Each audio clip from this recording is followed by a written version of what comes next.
Good evening. I'd like to call to order the April 27th, 2021 school board meeting. Mr. Johnson, would you please give a reminder on our mask policy? Audience that pursuant to policy 21, all persons, including students, staff, visitors, contractors, and vendors, must wear a face covering that fits snugly against the side of the face and covers both the mouth and nose while on property owned, leased, or operated by the district. Paraphrasing a little bit, goes on to say, all visitors should be reminded that face coverings are required while at or inside a district school facility. Visitors, contractors, and other persons who refuse to wear a face covering in compliance with this policy may be removed from district property and subject to other available contractual and legal remedies. Thank you. So if you wish to take your mask off, then we'll ask you to move into the second room next door, and that will be your choice. Thank you. This evening, the invocation and Pledge of Allegiance. Member Calderon. Thank you, Madam Chair. We all know next week is Teacher Appreciation Week, and I see some of our phenomenal teachers out there, so I just wanted to start by saying thank you for all you do each and every day for our children. But there's another group of people who are very supportive of our children, and that's our volunteers. April became National Volunteer Month as part of President George H.W. Bush's 1,000 Points of Light campaign in 1991, so it's actually the 30th year anniversary this year that we honor our volunteers. So I wanted to just share a quick quote from Anthony Robbins. Ultimately, the only way to experience the richness of life is to live in an attitude of gratitude, to appreciate what you have and what you can give. The best way to ensure your happiness is to assist others in experiencing their own. So thank you to all of our volunteers for making a difference each and every day in our children's and our teachers and our community's lives. You are appreciated this month as in every month of the year. If you'd all please rise and join me in the pledge.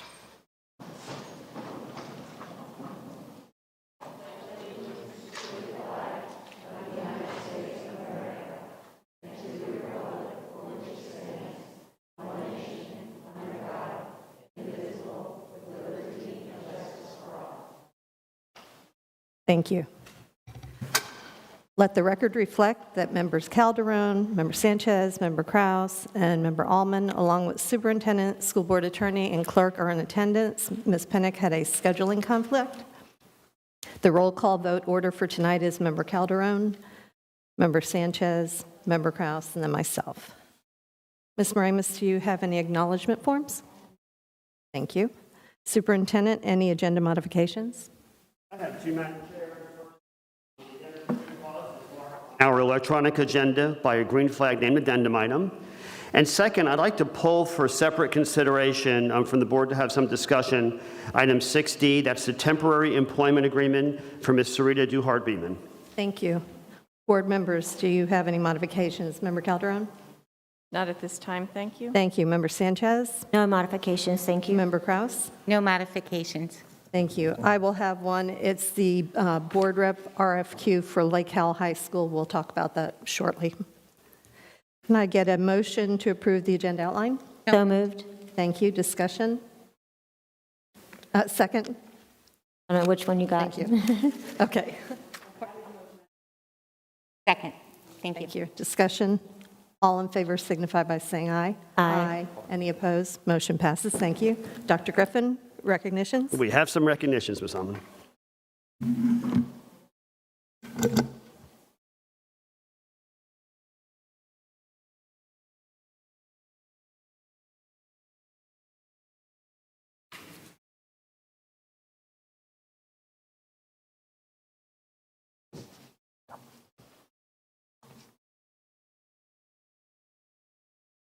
Good evening.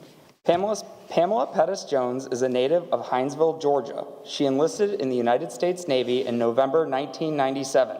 She soared through the enlisted ranks from E1 to E7, Chief Petty Officer, as a gas turbine engineer, ultimately leading to her selection as an engineer officer through the Limited Duty Officer Program. Pam commissioned USS Roosevelt in Mayport, Florida, USS Chung Hoon in Pearl Harbor, Hawaii. While assigned, she qualified gas turbine engineer of the watch advanced to Petty Officer First Class, and earned her Associates of Science degree in Applied Marine Engineering. Her following sea duty assignments included the USS Kitty Hawk, USS George Washington, USS Essex, USS Bonham Richard, USS Germantown, and USS Tortuga. During these assignments, she achieved several executive position qualifications, Diesel and Steam EOOW, Officer of the Deck, Tactical Action Officer, Command Duty Officer, and earned her Surface Warfare Officer pin. As her sole shore assignment, Pam successfully served as the officer in charge of the SWOS Engineering Learning Site, Norfolk, Virginia, managing 4 enlisted engineering learning sites within the Hampton Roads area. Furthermore, completing her bachelor's degree in business administration. In November of 2018, she retired after serving as the chief engineer aboard USS Tortuga. Pam successfully completed 21 years of active duty service. Her awards include numerous Navy Commendation Medals, Navy and Marine Corps Achievement Medals, and various other personal unit and service awards. In 2020, Pam completed her master's degree in human services via Liberty University and joined the SCPS family, working as the guidance counselor's assistant and front office secretary at the Stenstrom Elementary School. Thank you, Ms. Pettis-Jones, for your service to our country, as well as your service to the students of Seminole County Public Schools. We would also like to welcome Lewis, her husband, who's part of our Oviedo ROTC program, and Amelia, her daughter, who attends 2nd grade at Caroline Elementary, but has already told me she's excited to become a stallion next year. Thank you, Ms. Pettis-Jones.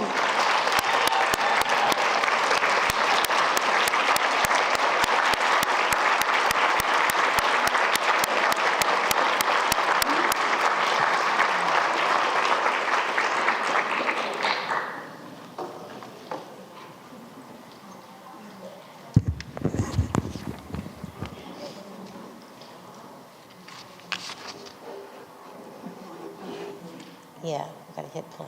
There we go. Board members and Dr. Griffin, I'd like to ask Ms. Loxton, Dr. Erickson, and Ms. Biggs to please come up to the front. In 2017, Seminole County Public Schools was awarded a Magnet Schools Assistance Program grant to develop and implement 3 new magnet programs. Tonight, we recognize the achievement of Idlewild Elementary Future Ready Academy as the first authorized primary years program school in Seminole County.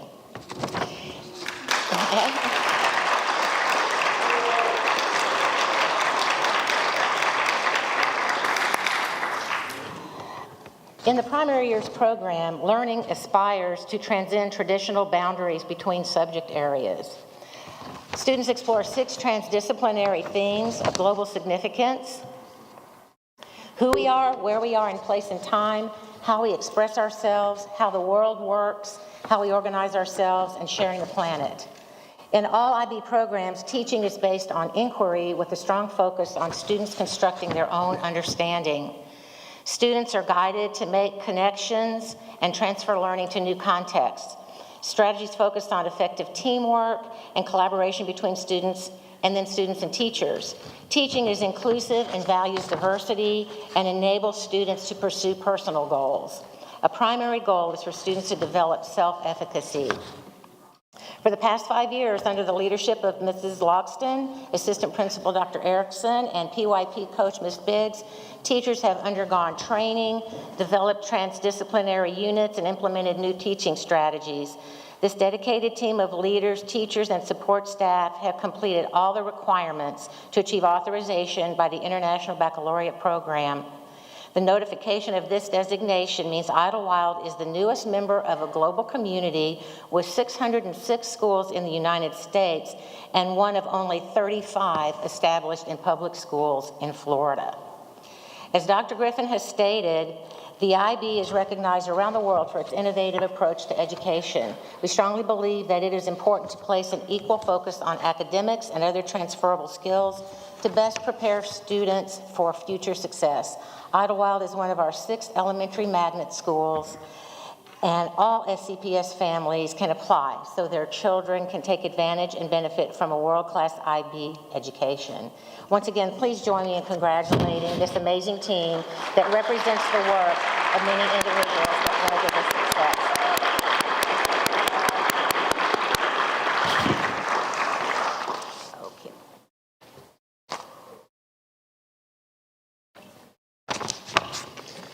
Well, good evening, board members and Dr. Griffin. Tonight, I'd like to introduce the newest Director of Staffing and State Reporting, Heather Medvey.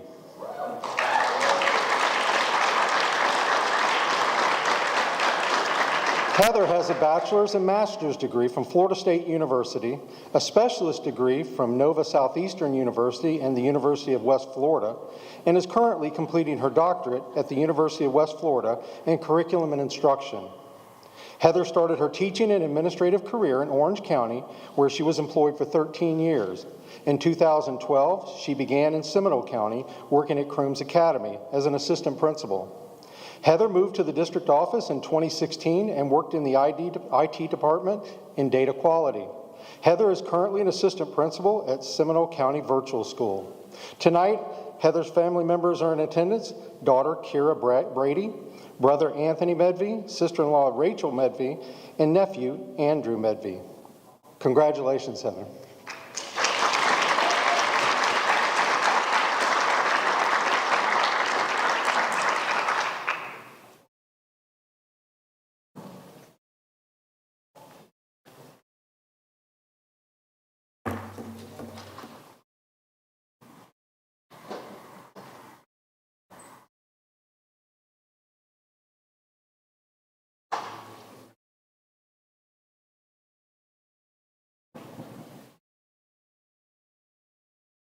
Here comes the team, Ms. Almond.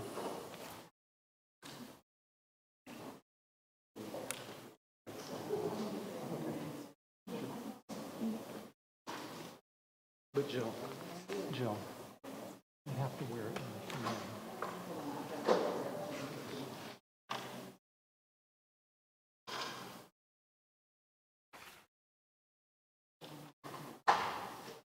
Board members, as Dr. Weislong is getting the team set up, tonight we'll be voting on this particular item under new business, item B. Okay? Good evening, board members and Dr. Griffin. Thank you for the opportunity to continue the conversation that we began on April 20th at your work session on instructional visioning. This is the next step in our process of getting prepared for the 21-22 school year. So we want to begin by talking and really focusing tonight on learning management systems, which have become a crucial part of our information services systems that are available to teachers and students and families. As you're aware, learning management systems are software platforms that really have become a centerpiece of instruction in Seminole and all across the country. Not that many years ago, this was a luxury item, and it's now become a necessity. A year ago, we had many teachers already in our learning management system, but then they all had to jump in as a result of distance learning in Q4. And then, of course, all of this work has continued not only with Seminole Connect, but also with Seminole County Virtual School. So our major two systems are Google Classroom and Canvas. We're going to talk about both of those tonight. And again, both of these systems have been critical in terms of efforts for teachers to communicate with parents, for assignments to be posted. They've been useful with students having to quarantine. So a variety of uses here. And just a reminder that when we reference Canvas, we brand that locally as eCampus, but it's important to remember that Canvas is a nationally recognized tool, and it's used by many of the most common post-secondary partners that our graduates end up attending their schools. So we're going to begin. Josh Henn from Information Services is going to walk you through some of our usage data this year on these two platforms. So when we look at the usage inside Canvas and Google Classroom, the platforms offer us usage data in two different styles. In Google Classroom, which we'll look at first, they offer it in the number of assignments that are published to students and how those assignments are actually published to the students. And this first chart we look at by month from the beginning of the school year all the way through April of how many assignments have been published to students in those classrooms. So you can see for elementary school, which is that blue line, we go all the way almost up to 45,000 assignments having been assigned in the beginning months of the school year. And then it falls off a little bit as we get into winter break. And then it goes back up almost to about 30,000 or 34,000 for the beginning of second semester, which is about a 30% drop off than we saw in the first semester. The purple and gray lines show you what the secondary schools are doing, but we can get a better look at that in the next slide. And this shows you across the entire school year how many assignments have been assigned and published inside the Google Classroom platform.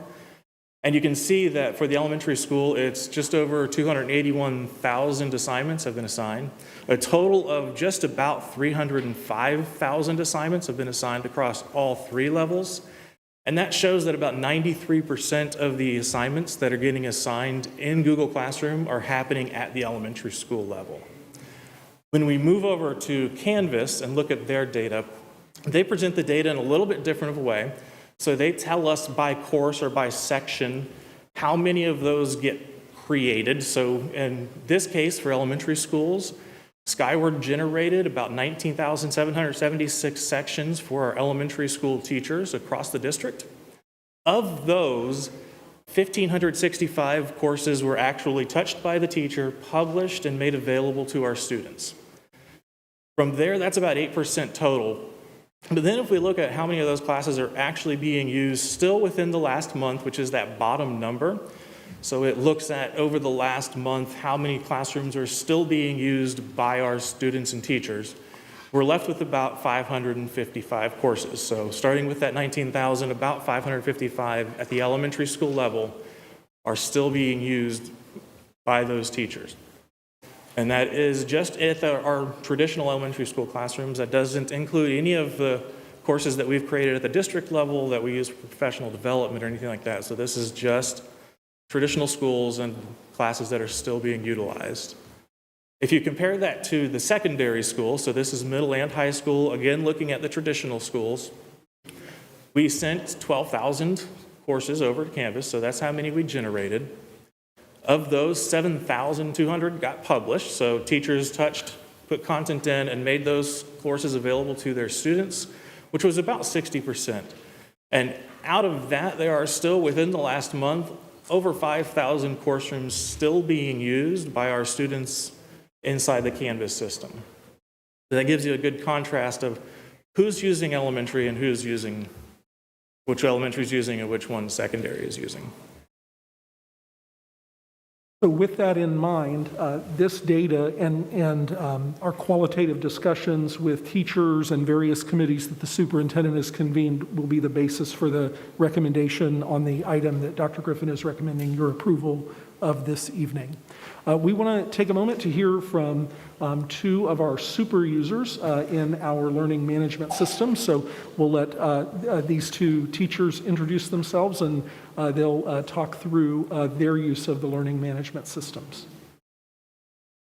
Hi, I'm Kate Bauman. I'm a fifth grade teacher at Castleberry Elementary. I teach math and science, and I'm here just to give you a little insight into how we use Google Classroom. So during a time when the world really seems so disconnected, Google Classroom has given my elementary students, families, and fellow colleagues a central hub for communication, much like the Grand Central Station. Now, please excuse my metaphors tonight, but I am an elementary school teacher, and so no information will ever be complete without a visual and a few manipulatives. Google Classroom is a unique hub that allows all travelers to gain what they need to successfully arrive at their final destination. It allowed me the flexibility to differentiate centers, to meet the needs of all classroom designs I taught this year, while making the learning come alive no matter where my students were reporting from. My most useful tool this year were digital interactive notebooks, as you see here. These digital notebooks were an express train to increase the interactive engagement and bring math and science to life. It also gave students the repeated practice beyond our classroom walls. Google Classroom allows for multiple conductors at one time. Our support facilitators can engage in assignments prior to instructing, really assisting in intervention lessons in the classroom. Paraprofessionals, interventionists, support facilitators all have access to my classroom all year and are able to communicate with their students as they needed.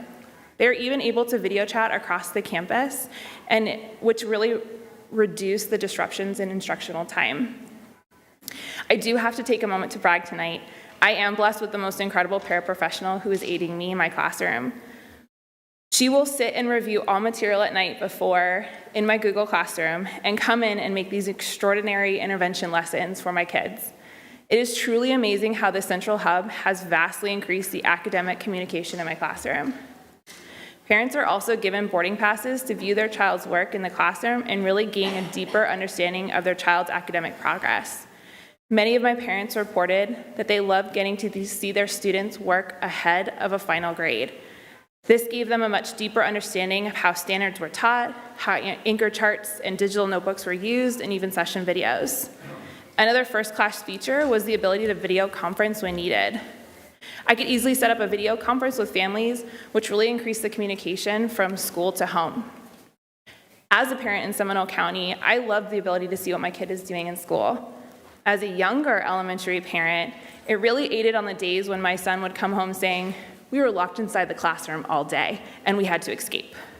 "Oh, cool, look at what she posted. They did an escape room in math, how engaging." Or, "Mom, today it was the best. We ate donuts all day." "Wow, look at this teacher go. She transformed her entire classroom into a donut shop just to teach data tracking." Finally, as grade level teams, we plan and share material on the Google Drive, and we easily assign it within our own Google Classrooms. When my students were learning about the Titanic and reading and social studies, I was able to view all my coworkers' material in her classroom and bring it to life in math. We completed a project-based learning and pretended to be the engineers preparing the boat for its departure while deepening our understanding of the given math standard. The cross-curricular strategies were essential and a huge part of our students' success this year. In all these ways and more, Google Classroom has become the most useful tool I have learned in this teaching pandemic. Google Classroom will be a staple station that I plan to use in all my teaching journeys to come. Hi, my name is Clayton Donnan, and I teach over at Crooms Academy. The beauty of eCampus is exactly the same for high school as Google Classroom is for the elementary schools. You can see up here, the thing about high school is we have so many different preps and so many different, especially at Crooms where we wear so many different hats. There's just many, many different class types and systems that we need to implement. It's unfortunate, Dr. Weissong mentioned I am a super user. I am not a super user, at all. And as a matter of fact, I've seen amazing things done by many, many teachers that blow my content out of the water when it comes to the amount of things that they incorporate in the campus. However, and I've mentioned this before, the best part about the pandemic, if I can find one tiny, thin silver lining, is the fact that I've really grown, and I feel like most of my colleagues have really grown in our use of LMS systems like eCampus. Especially with eCampus. I've used eCampus this year more deeply than ever. It has made it so that we can connect with our students at home in a way that we never, ever did before.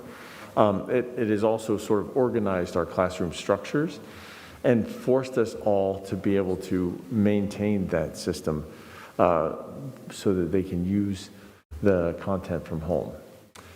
Without eCampus, there's no way we would have been able to manage the fourth quarter at the last minute like we did at the beginning of the pandemic. And then over the summer, having that tool in place allowed us, you saw in the data, like everybody posts everything at the beginning of the year because you plan out everything and you have everything structured. Because today, I don't know if the content is the same in other high schools, but I know that our printing budget is way underused this year because you can't just like decide, oh, I have this thing I want to do this morning, I'm going to go print off a bunch of stuff.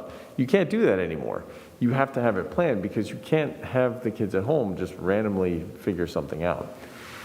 So the value of eCampus has really been able to help organize our classes. It's helped us reach out to kids who are at home, which in a way we never have.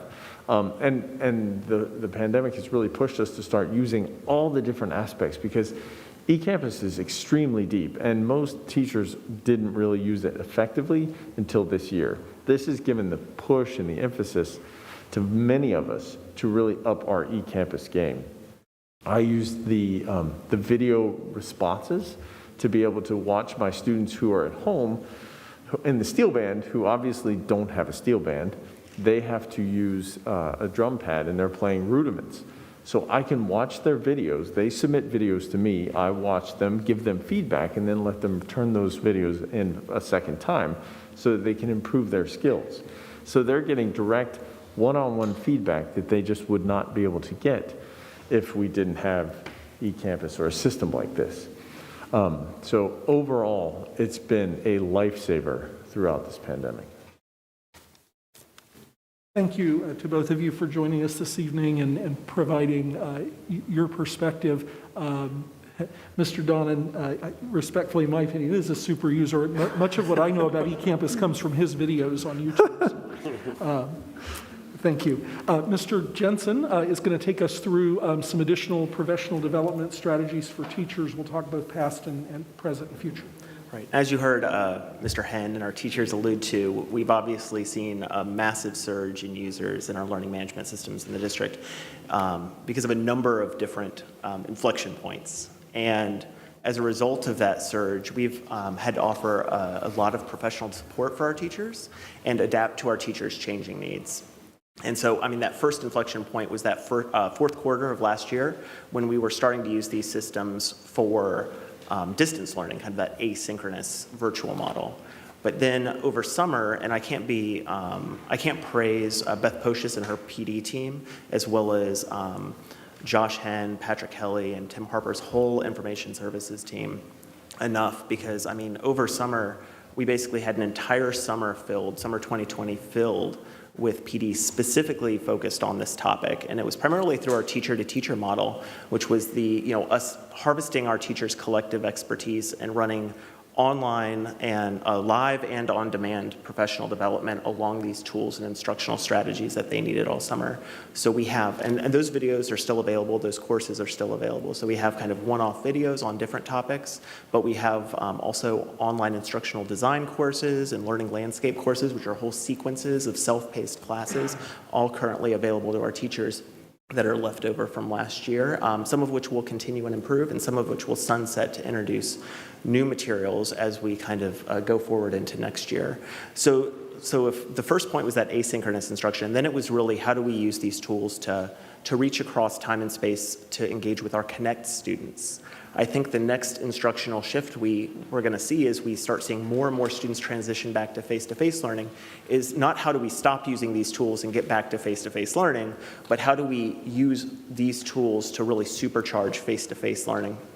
Kind of like you heard Ms. Baumann say, using them as part of a station in a classroom to really differentiate and connect with students as needed, to communicate with our parents effectively, to really turn our classrooms into 24/7 learning machines. And to that end, this coming summer, we're going to be introducing a number of ongoing PD options. We're going to have, we're looking at 3 different types of learners, right? Teachers who are going to be using these tools for the first time, teachers who are going to need to transition from one tool to another tool, and also teachers who have been using these tools effectively for Connect and distance learning, who want to take the next instructional leap and use them really powerfully in their classrooms. And so we're going to have open office hours, both in summer, throughout pre-plan, and during the years for teachers to kind of get real-time support as needed. We're going to have an eCampus Formula for Success series, where we're actually having teachers create these learning spaces to guide our teachers. We're going to have on-demand lessons that we're constantly creating and making available, and we're going to integrate a lot of these topics into our summer PD series as well, really targeting these 3 different types of learners and migrating them to the new reality of the 21-22 school year. One additional item, board members, that we want to cover this evening is a follow-up to your question at the work session about the status of grade passback between the learning management systems and Skyward. So Mr. Henn's going to give you an update on the progress on that work. So grade passback is the ability for the LMS system to pass individual student scores back into the student information system Skyward. And as it stands right now, Google Classroom currently does not do that for us. We are testing the ability to do that, but we do have some privacy concerns that we are trying to work out with Google before we fully implement that test. Once we do that, we will proceed more with testing. On eCampus, that system is fully implemented, and eCampus can send scores into Skyward. Teachers do need to be careful to follow the steps that Canvas, the publisher, has put out to set that up, because it can be a very specific setup in order to work properly, and anything that goes wrong in that setup process can make that system not work. So it is very important that they follow those steps step by step to get it set up correctly. So in terms of next step, again, board members, this evening's action item for your consideration designates Google Classroom as the sole learning management system at the elementary grades, and then eCampus or Canvas as the sole learning management system at the secondary grades. And again, the purpose of that, and this has been requested by multiple groups, is the ability for students, parents, families to have a consistent method for accessing information about what's happening in their students' classroom or classrooms. So that's a standardization piece that's really been requested by multiple stakeholders. And as you can see, the user data suggests that we're already largely there. So we just have a couple more steps to go. So if you choose to approve tonight's action item, we will continue our communication piece with administrators and teachers. That will include likely a series of guidelines related to our expectations for keeping those pages up to date, how often, what assignments and grading looks like and whatnot. And the executive director group will work on that in consultation with administrators and teachers. On the technical side, there'll be an additional rollout of various templates and design packages, and the purpose there is to provide some options that are a little bit more standardized, and so that it's a more consistent feel for our end users. Again, we're trying to balance teacher creativity with consistency of communication of information. So that's the goal there. And then finally, as Mr. Jensen mentioned, there'll be a number of professional development opportunities this summer on both philosophy and mechanics of grading, as well as the design and effective use of these systems. And there'll be personalized support if needed for any teachers who need to convert content between the two systems. Thank you very much. Thank you. Board members, any questions or comments? Member Calderon? First of all, thank you all for what you do each day. You move mountains, and you know how much we hold you in high regard. But we do know that it's good to have parents as partners with this. Will we also be creating PD for parents, for them to truly understand both of these LMS from their perspective so they can be a good partner with us?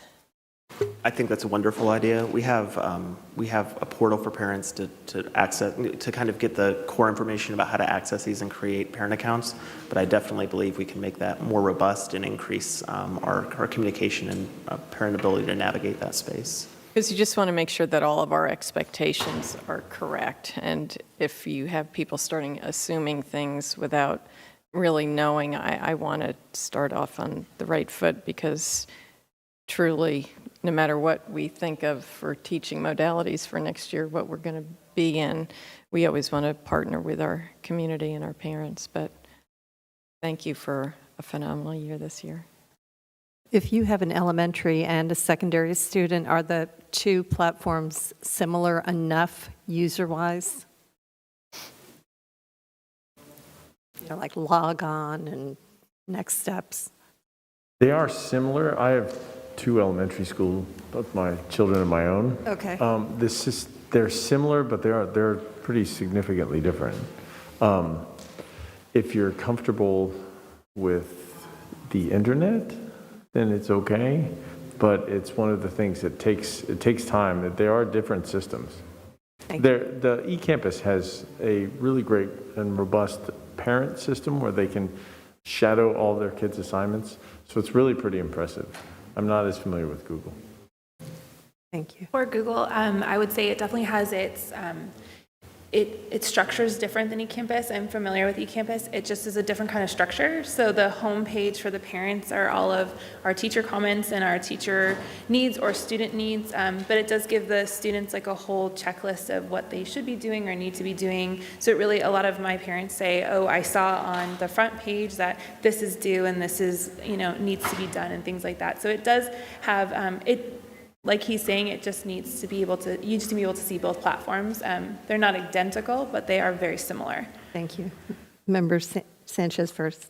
First of all, thank you all so much. I know this is something that's taken a while, and it's not easy to do, something that I had requested, over the work session in the summer, and I'm glad to see that we're able to do this and move forward and have those hubs, and I can't thank you all enough for everything that you all are doing with it.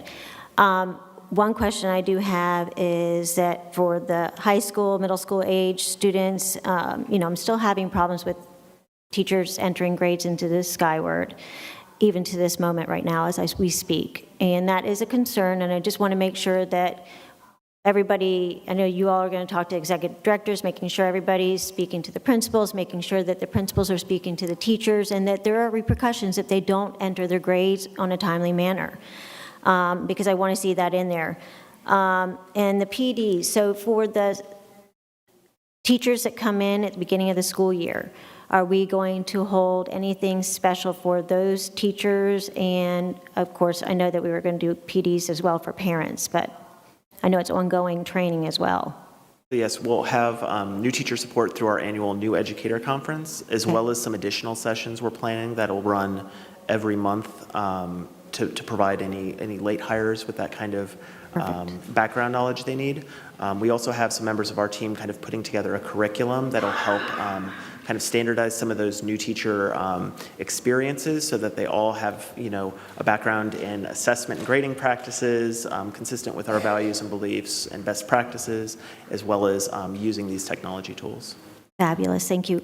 Also, another question, do we have anybody discussing this with our technology schools, schools and colleges, or anybody that's doing education for their majors like SSC or any of our universities, where we're making sure that they know what programs we're using so that maybe they can implement them and use them in their curriculum in the college levels or in the Seminole State level as well, just so like when we're talking to our students at UCF and so on and so forth, they are familiar with the platforms, they know that this is something that is pretty much well known everywhere, and that this is a great reason to come to Seminole County, as far as I'm concerned. It's it really makes life easier. Believe me, I know it was a headache.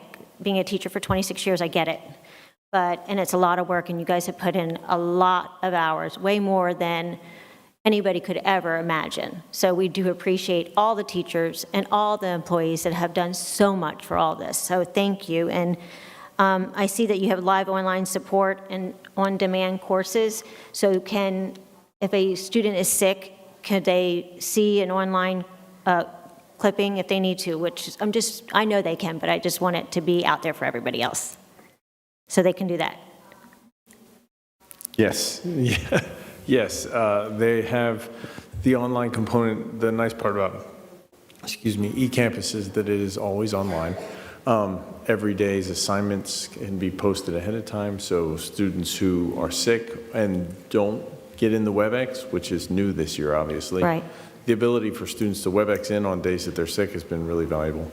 But even without that, the fact that the content itself is already posted for them to understand, especially I use a lot of video direct instruction. Correct. So they can get that no matter what. Love it.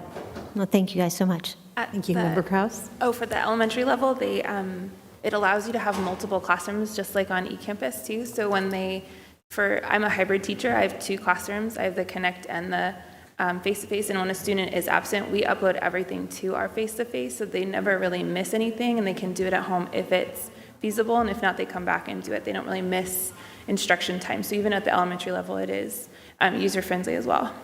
Thank you so much. Thank you. My question is both first a compliment, because I'm hearing from families that they are very grateful to have consistent platforms to use, number one. Number two, once we get the Google privacy thing, will you offer support? I'm assuming this is a yes answer, but support for our teachers to make sure they follow step ABCD. We will find out what that process is for Google once we're in the testing phase and provide it to the staff. Okay. And is elementary having issues loading grades? And I have not heard of any, but that's not to say they aren't, but getting the grades loaded into Skyward? I think, as I said, I don't think it's completely, like, it doesn't go right into our Skyward. We still need to upload it into our Skyward, but I'm not aware if we are having issues. I haven't heard of any issues currently. Okay.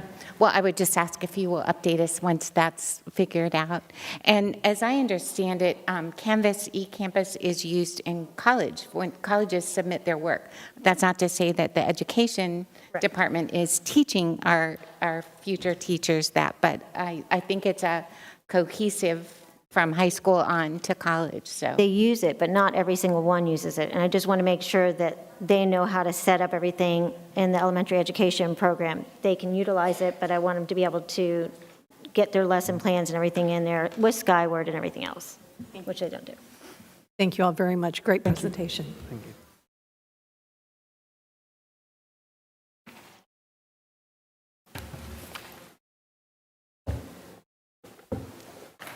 Board members' comments. Member Calderon?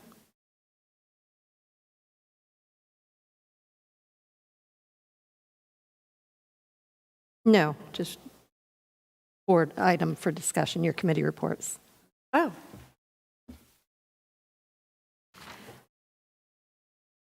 I was very thrilled and want to thank our art teachers for the wonderful art show that they had at Seminole Town Center. I thought that was wonderful.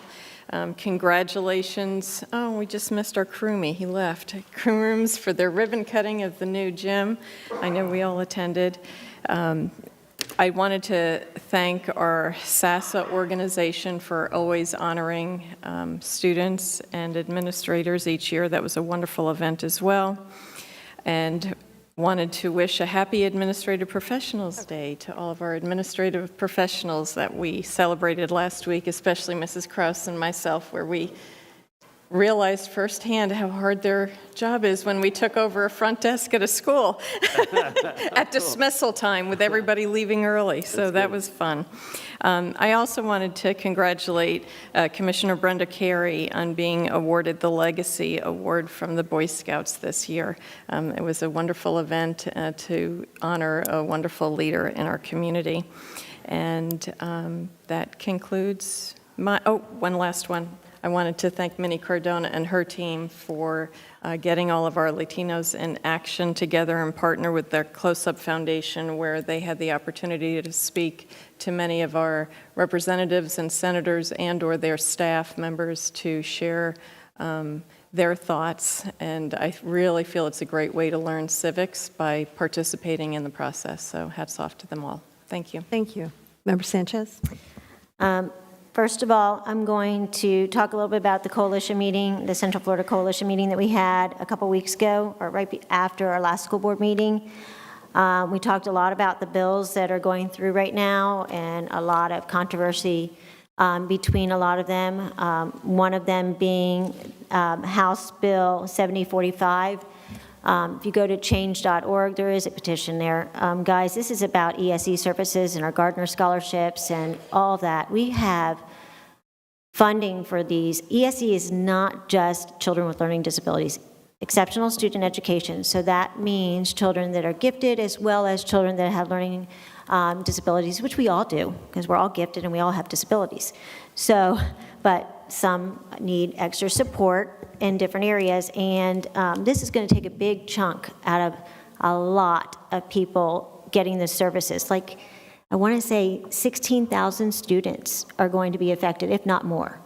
And there's a link on there to, I have it on my Instagram, I also have it on Facebook, if anybody's on there. I'm not trying to share much on there, but I do need people. We already have 2,400 signatures. We need more. So please look into that one. Look into all the bills with the Bright Futures and all of that. We discussed in our Zoo meeting, Central Florida Zoo, we are not doing our annual gala this year. We are doing, instead of that, in replacement of it, we're doing For the Animals, FORE, which is going to be at Topgolf, and that's going to be June 19th, and we are selling out fast on the bays there, and we're going to have a lot of auction items. I'm in charge of the auction with Wekiva Island and Carrie, and so it's going to be an amazing event.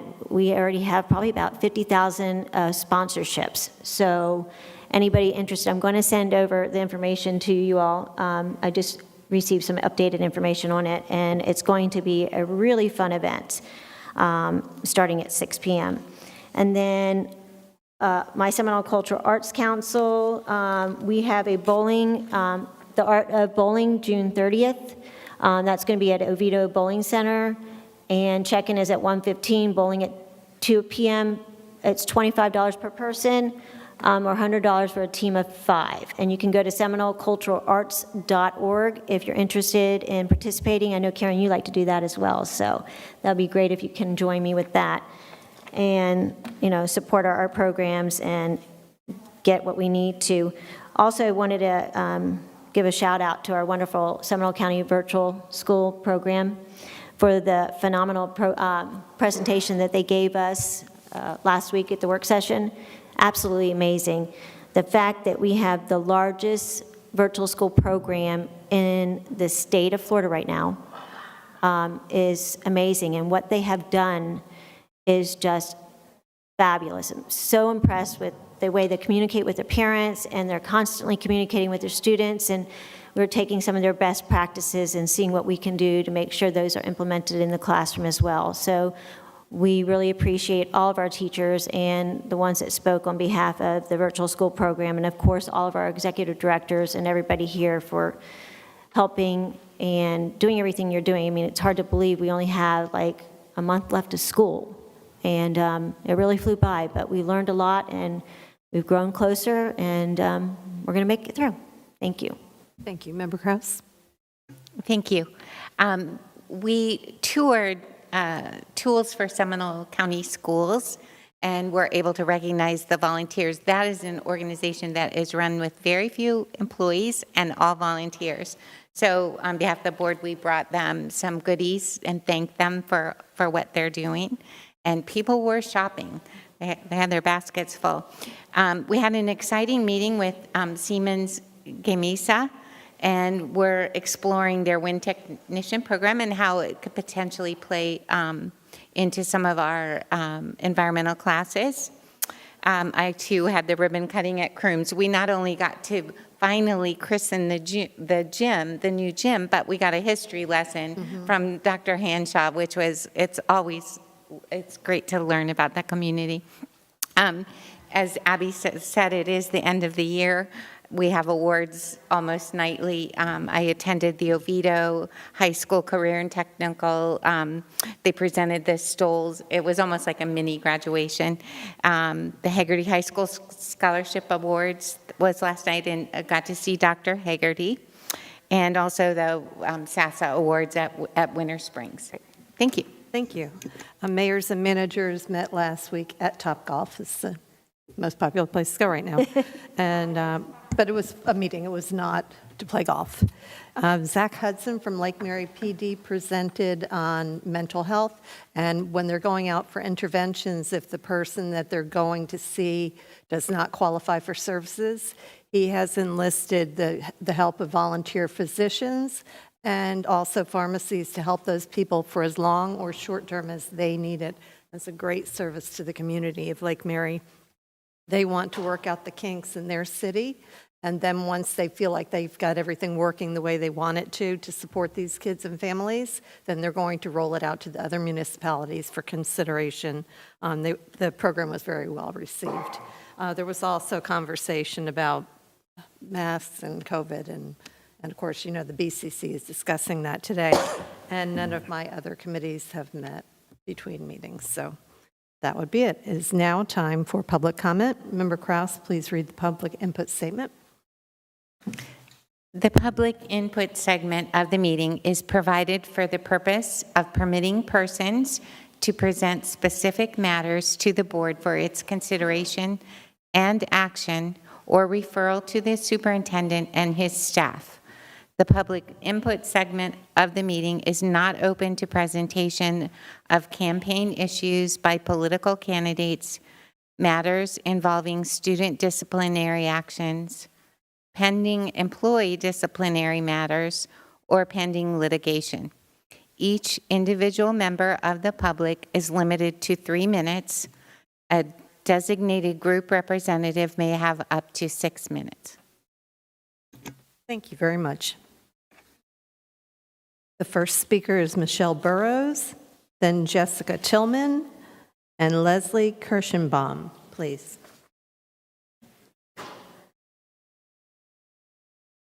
Good evening.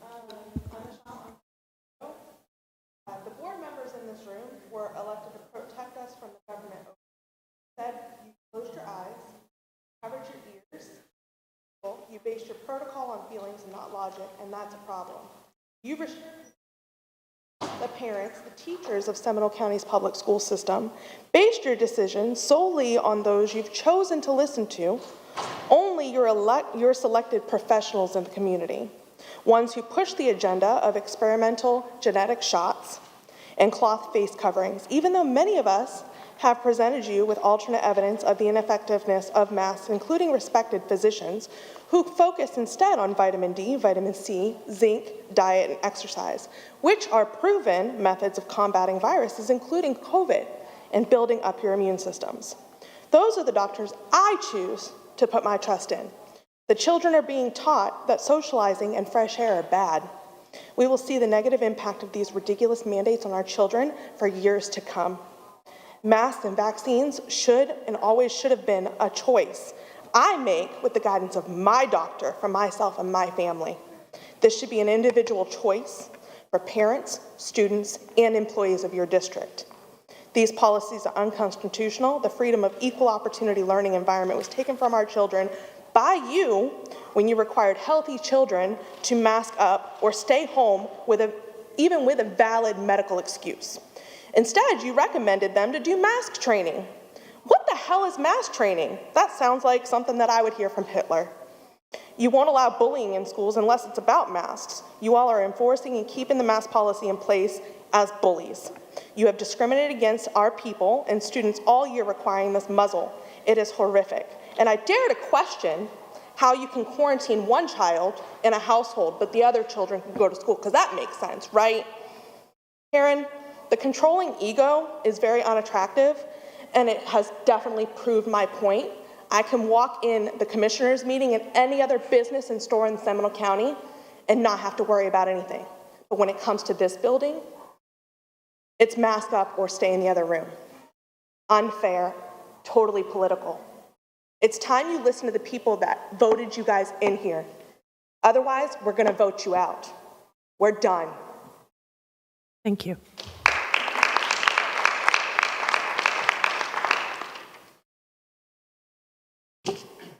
Good evening. My name is Jessica Tillman. I am a Longwood resident, a wife, and a mother of 4. We moved here for this district. Medical freedom is vital in living a healthy life. One size never fits all.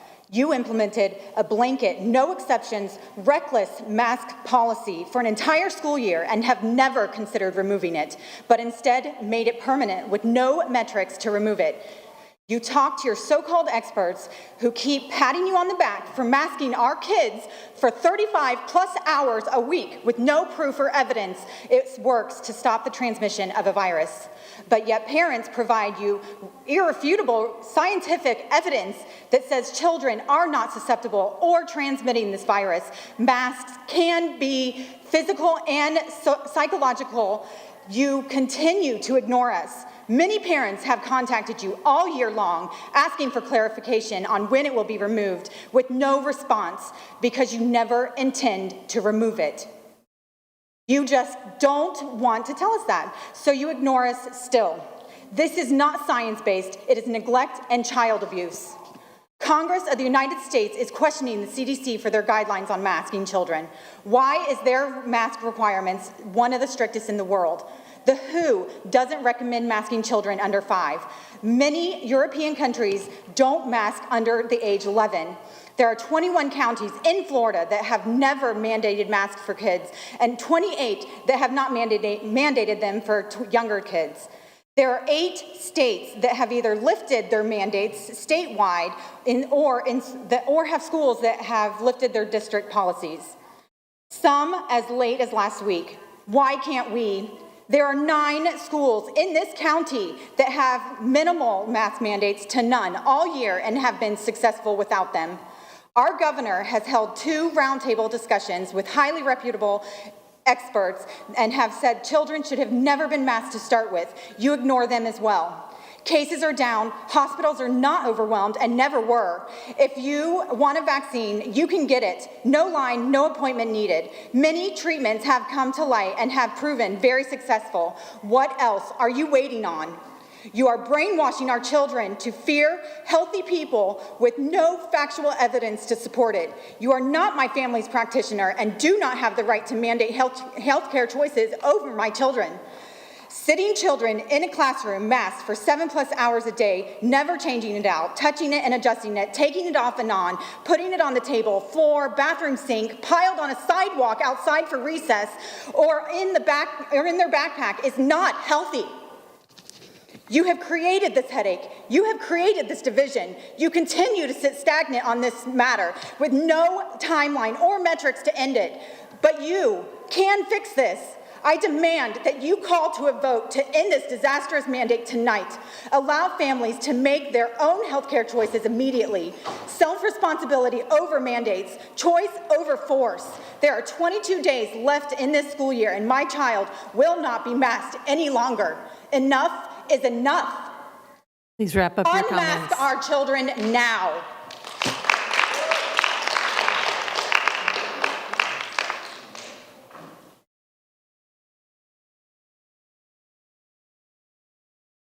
All right.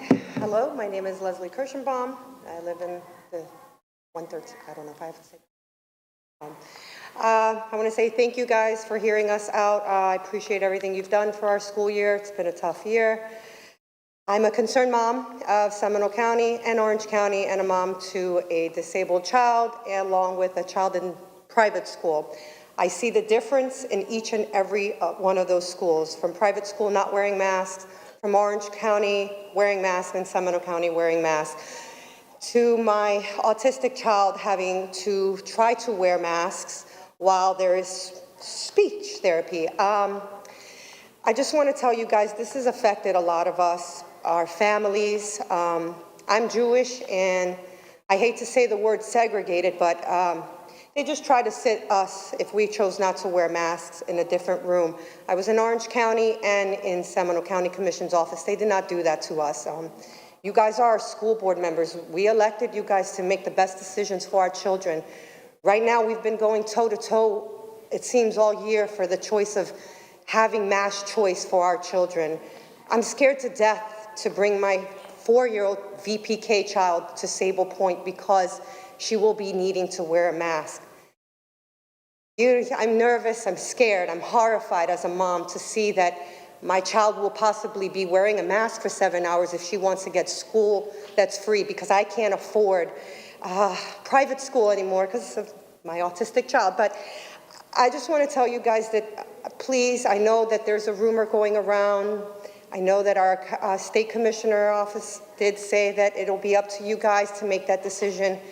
I want you guys to hear everything that we've been saying. There was a lot of parents in the commission's office, parents, doctors, healthcare workers, all coming with facts, telling you guys the statistics, what we feel, hundreds of signed people. She's coming soon to tell you guys We don't want the mask on our children. Please just give us the choice. We're begging you. We're at your mercy. Please, thank you guys for listening to me, and I hope you guys make the right decision. Come forward. Thank you. Joyce Stricker, Judy Ning, Kenneth Bentley.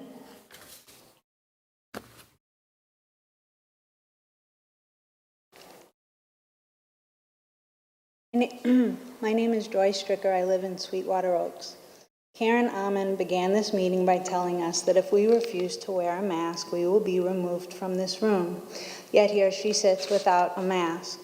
Your hypocrisy is absolutely incredible. As Christine Krause would say, you can talk the talk, but you can't walk the walk.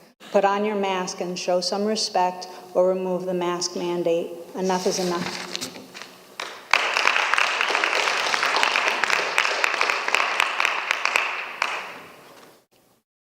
Good evening, Madam Chair, board members, and Dr. Griffin. My name is Judy Ying. I teach at Lake Howell High School, and I want to talk about something different. There's been a lot of conversations about Seminole Connect. I'm hoping it goes away tonight. I have talked with many teachers, and they all agree that Seminole Connect is not good for students, teachers, and in turn, parents. These kids sit for 7 hours. In my school, they sit for 7 hours in front of a computer. And that can't be good. They don't keep their cameras on their faces and never speak. They only type in their chat. It's hard to know if they're even there. Usually I see the top 3 hairs on their head. Some have even taken pictures of themselves and put that up, believing I will think it's truly them. They mute me during a lesson, then ask how to do exactly what I just taught them. They go to the bathroom a lot. They walk the dog, they help mom with the groceries, or they go to the grocery store. I see a lot of the inside of cars. And in 23 years of teaching, I've never had so many students talk to me so disrespectfully as I have with the Connect students. Perhaps it seems like a video game to them, and somehow I'm not real. We cannot discipline them. I can't write a referral. They can't spend a day in service suspension or in school suspension. And forget holding them accountable for tardiness. And cheating. It is rampant and very difficult to contain. Connect does not have in place a curriculum that impedes cheating like virtual does. There is cheating in virtual. I taught that this year too, but it's nothing like Connect. So how much learning is really going on? When I test my face-to-face kids in my Connect in the same course, I usually get about a 15% decrease in scores for my face-to-face, even though they can use their notes. With Connect, I get answers only Google could have provided. There are no boundaries in place which is what these kids need. It's a lot easier for them not to learn than to learn. As a teacher, I have to prepare 6 different lessons, 1 for each class. I never had to do this before. Face-to-face and Connect may share the same course title, but teaching them is very different. I know one teacher who has 12 preps a day. He has 2 per class. Again, how much learning is going on? So I ask you to vote to make Connect go away tonight. Thank you. Thank you.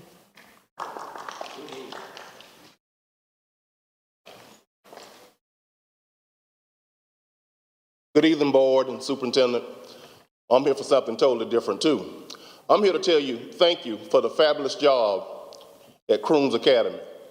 Long overdue, but we'll forget about that now because it's beautiful.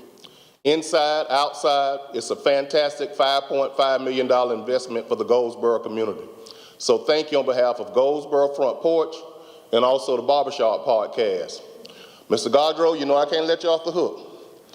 Black history or African American studies, high school, middle school, mandatory, not an elective. I get on Ms. Faison when I see her too. I know you're leaving June 30th, right? Okay, if you leave before, I'm gonna be behind you. We gotta have it. And I'll also stay on Mr. Rice with that. Mr. Carnes, I know you're leaving too, been with you a long time. And me and Mr. Russell, where you at, Mr. Russell?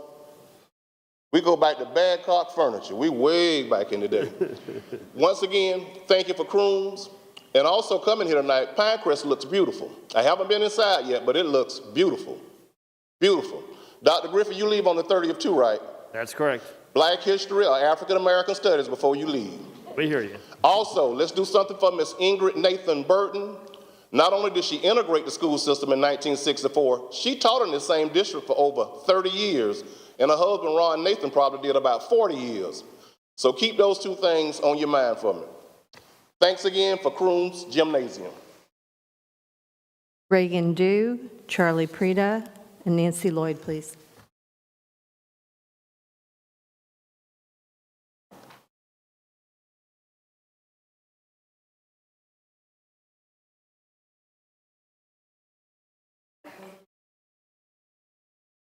You can sit on it. You can sit, okay.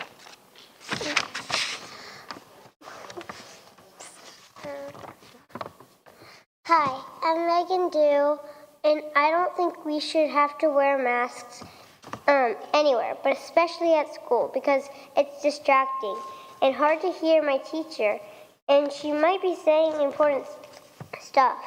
And COVID doesn't affect kids, and when you're sick, you stay home anyway. And some kids didn't know when COVID happened, so they were really confused when they just had to put on a mask. So I don't think we should have to wear them.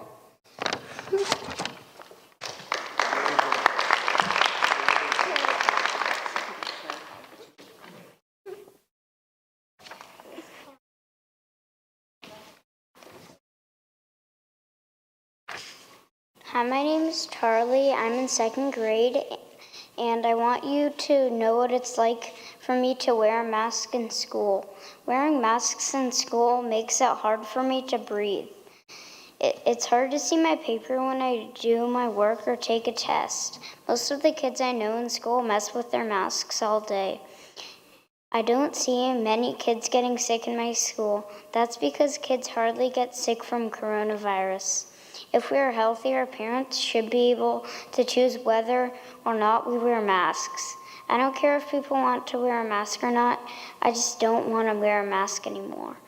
I read a book in class last week about a petition helping kids, so I made up a petition, and I got a lot of signatures from people I know and some I don't know. This petition is to make masks optional in school because some people are still going to wear masks, but we should not be made to do it anymore. I think a lot of people agree with me. Thank you. Thank you. Here's his petition he'd like to offer to you guys to show you, and we got over 400 signatures in about 4 days. So that's just our personal people that we know of our life, and if we as a 2nd grader and his family can get over 400 signatures, that's a lot of people in our community that feel the way we do. Thank you.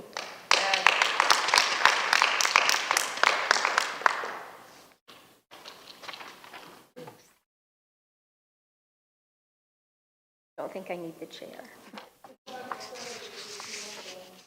I'm sorry, what? Last month I watched a toddler in her stroller. Please identify yourself for the record. Oh, I'm sorry, Nancy Lloyd. Thank you. Okay. Last month I watched a toddler in her stroller crying and crying and crying. Her mommy was doing her best to console her while waiting in a checkout line. What did that little girl see?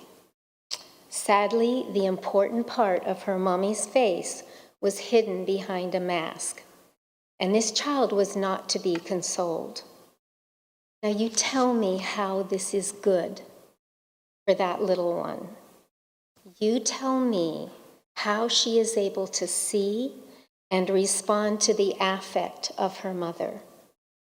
You tell me what positive effect this is having on that child's emotional, social, and physical development. For that matter, on the social, emotional, and physical development of all our children. We know this virus does not affect children, so we need to look at the damage we continue to do to our children emotionally, physically, and socially. Now it's been over a year since we started seeing our first cases. And now the current research speaks for itself. And I'm not going to quote research to you because you're all very intelligent, well-educated people. You can do your own research. Goodness knows I did. During the shutdown, that's what I spent most of my time doing. Not listening to the news on TV. I would listen to the updates straight from the White House and just research and delve into anything I could find. At first, I wore a mask everywhere, and we even wiped down our groceries. You probably did too when we brought them into the house. But the more research we did, and the more we learned about the virus, the better able we became to make rational decisions that were not based on fear. And let me say that again, fear. But now I have fear. I'm afraid. I'm afraid for these little children who must breathe in their own bacteria all day, every day in school. I don't know how many of you wear a mask 7 hours a day, 5 days a week. If you do, you probably know what I'm talking about. I certainly don't wear it that much. I'm afraid for these students who have trouble hearing their teacher or other students clearly through the mask. Even that's been demonstrated tonight. When someone's up here speaking with a mask on, it's so much harder to understand. And you're asking our children to listen, to try to hear what the teachers and the other children are saying through a mask. I'm afraid for the little kindergartners. I'm a retired kindergarten teacher from Seminole, who can't see the face of their teacher, who can't see her loving expressions and her sweet smiles day after day, week after week, and month after month. Please wrap up your comments, Ms. Lloyd. What are we doing to our children? Live by faith and not by fear. I'm sure you've all seen the statistics, and I'm not sure why you're ignoring them.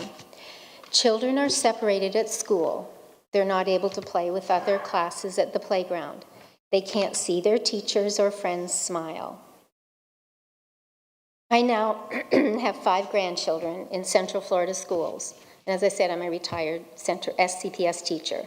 And now I serve as a guardian ad litem here in Seminole County. Please wrap up your comments. Loving all children has been my calling, and seeing kids still in masks after all these months and with all the new information that is now out there, it makes me sad, it makes me frustrated, and it even makes me sick to my stomach.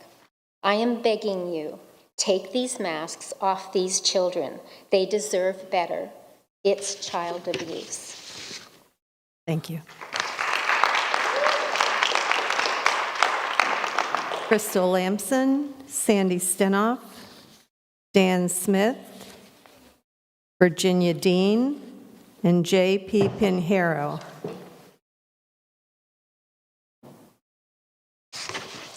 Good evening, Superintendent and school board members. I'm Crystal Lamson. I received an email with a flyer for Seminole County Presents, our first ever virtual GSA and LGBTQ Youth Summit. I was saddened by this presentation. While trying to promote equality, the Seminole County public school system is actually excluding their Christian and other religious students. There is a Christian Youth Summit every year that's not promoted by Seminole County Public Schools. Additionally, FCA was canceled by Seminole County Public Schools this year when students needed it the most. They needed to hear each other and gather and be able to pray for one another.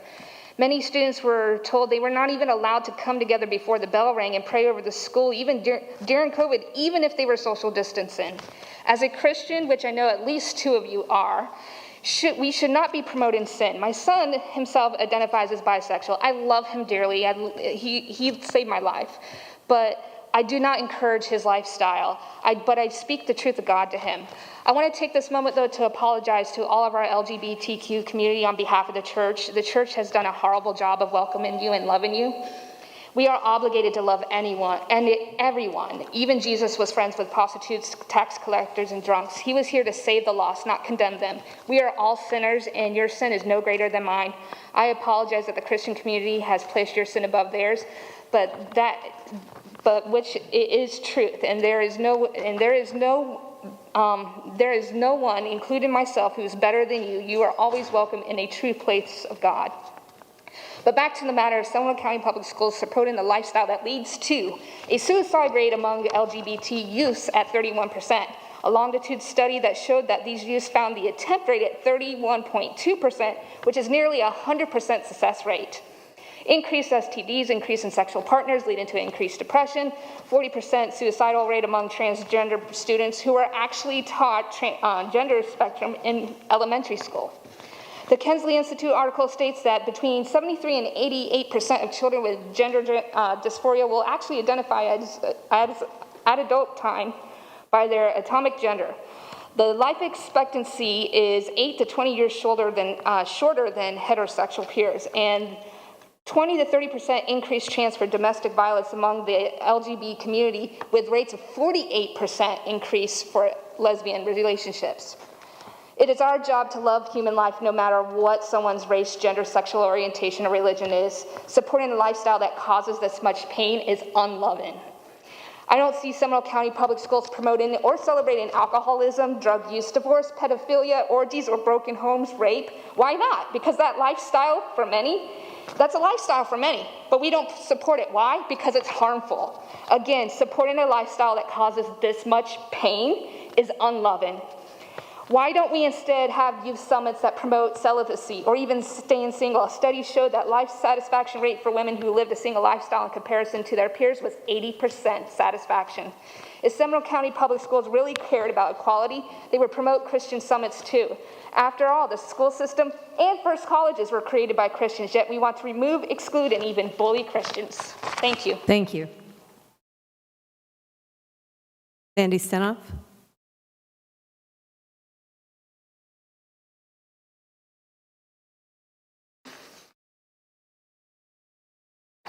Thank you for giving me this opportunity to speak with you. Florida continues to lead the cases of COVID variants in the nation. Increasingly, younger people and children are being hospitalized with more severe symptoms. In spite of vaccinations, in the last 14 days, cases in Seminole County increased 10% and hospitalizations increased 35%. Thank you for following the science and keeping mask mandates in place as we await our county commission's vote on this issue. I hope you will continue to follow the science and keep the mask mandate in place. Because of the pandemic, approximately 32% of all Florida public school students are attending school remotely from home. In Seminole County, approximately 20% are still on Connect. In the first week of testing, as remote students were pushed into schools for FSA testing across the state, parents shared the notifications from schools that as many as 7 students in a single classroom tested positive for COVID. It would be illogical to think that this is not also happening in Seminole to some degree. Most schools would not likely meet the 95% participation threshold for FSA, and Florida's Commissioner of Education, Richard Corcoran, issued an executive order relieving districts of using FSA scores to promote third graders and provided flexibility on other testing. One example of that is that in Seminole, end of course exams, EOCs, will only be counted if they benefit students, so thank you for that. In spite of the order, certain SCPS schools continue to bully parents relentlessly with outright lies, such as that if their child does not attend the FSA administration, their third grader will be retained, their fourth grader will fail and be retained, which we all know doesn't happen. Fifth grader will be remediated in middle school, their high schooler will not graduate, and so on. When parents have asked administrators for written policy, parents have been told, it comes from above my pay grade. Please communicate clearly to schools that conduct like this is unconscionable and will not be tolerated. If the district has been unaware of what has been communicated to parents by some schools, you know now. In the executive order, under third grade promotion, it states a student may be promoted to grade 4 regardless of the absence of an ELA assessment score or the absence of a level 2 or higher ELA score. If the district is able to determine that a student is performing at least at level 2 through the good cause exemption process provided in Florida statute, or other means reasonably calculated to provide reliable evidence of a student's performance. Or other means was excluded from the district email sent to parents about the executive order. Or other means could also be a satisfactory report card as permitted in the statute. The district can and should avail students of all remedies available to support students in this most horrible year. Please be clear with the schools that this year they are not required to use FSA scores and to not dismiss or minimize the importance of the parents' input in any retention decisions, which is also protected by the order. Please wrap up your comments, Ms. Stenoff. I understand the pressure on administrators and in the district, but if part of the reason for the bullying in our schools concerns over our school grades, this is not a good look for the district now. We cannot afford even the perception that bullying is being tolerated or promoted in our schools. Besides, it's just wrong. Dr. Griffin, in the past, under your leadership, Seminole County set a leadership standard by stating that all children are to be treated with respect when faced with adult decisions their parents make on their behalf. Please be courageous again. Commissioner Corcoran and Chancellor Oliva have repeatedly stated their priority in approaching this school year with grace and compassion. You are granted great flexibility by the state as to the typically punitive consequences of the FSA. Please use that flexibility to protect our students, teachers, and their families. It is within your power to do so. Thank you. Thank you. Dan Smith.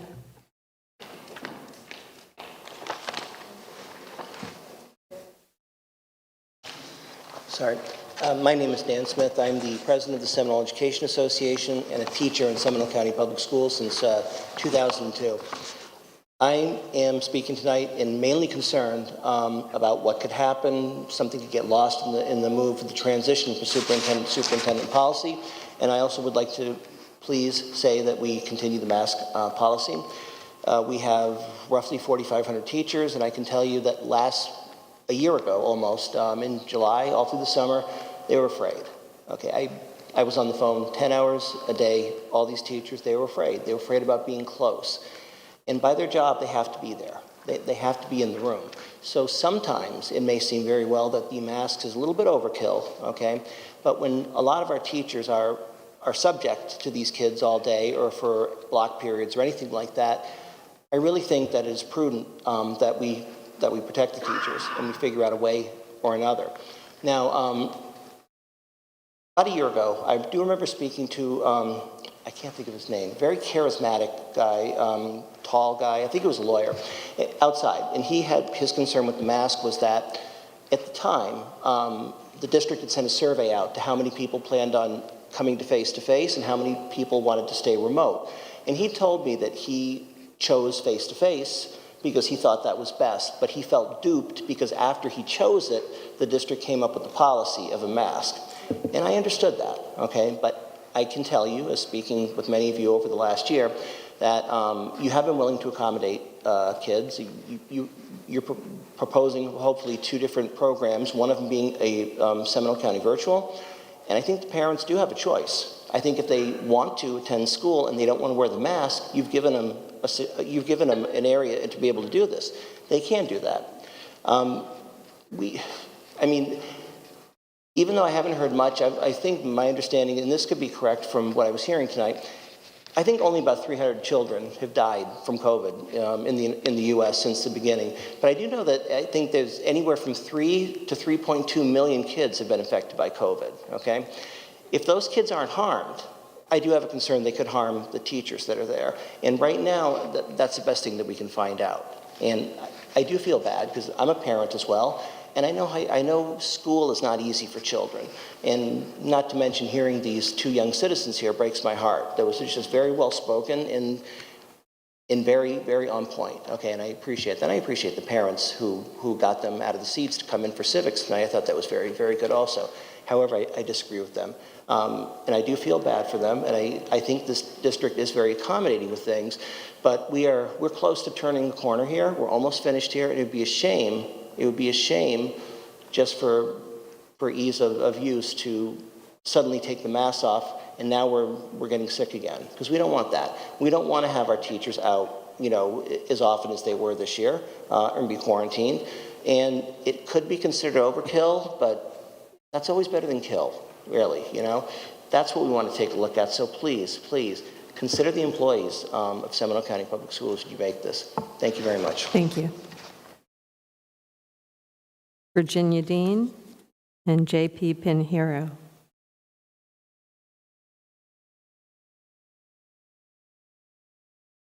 Good evening.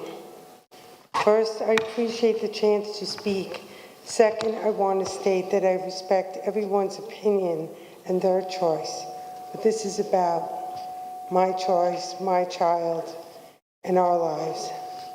I am a mother of 2 asthmatics with medical exemptions.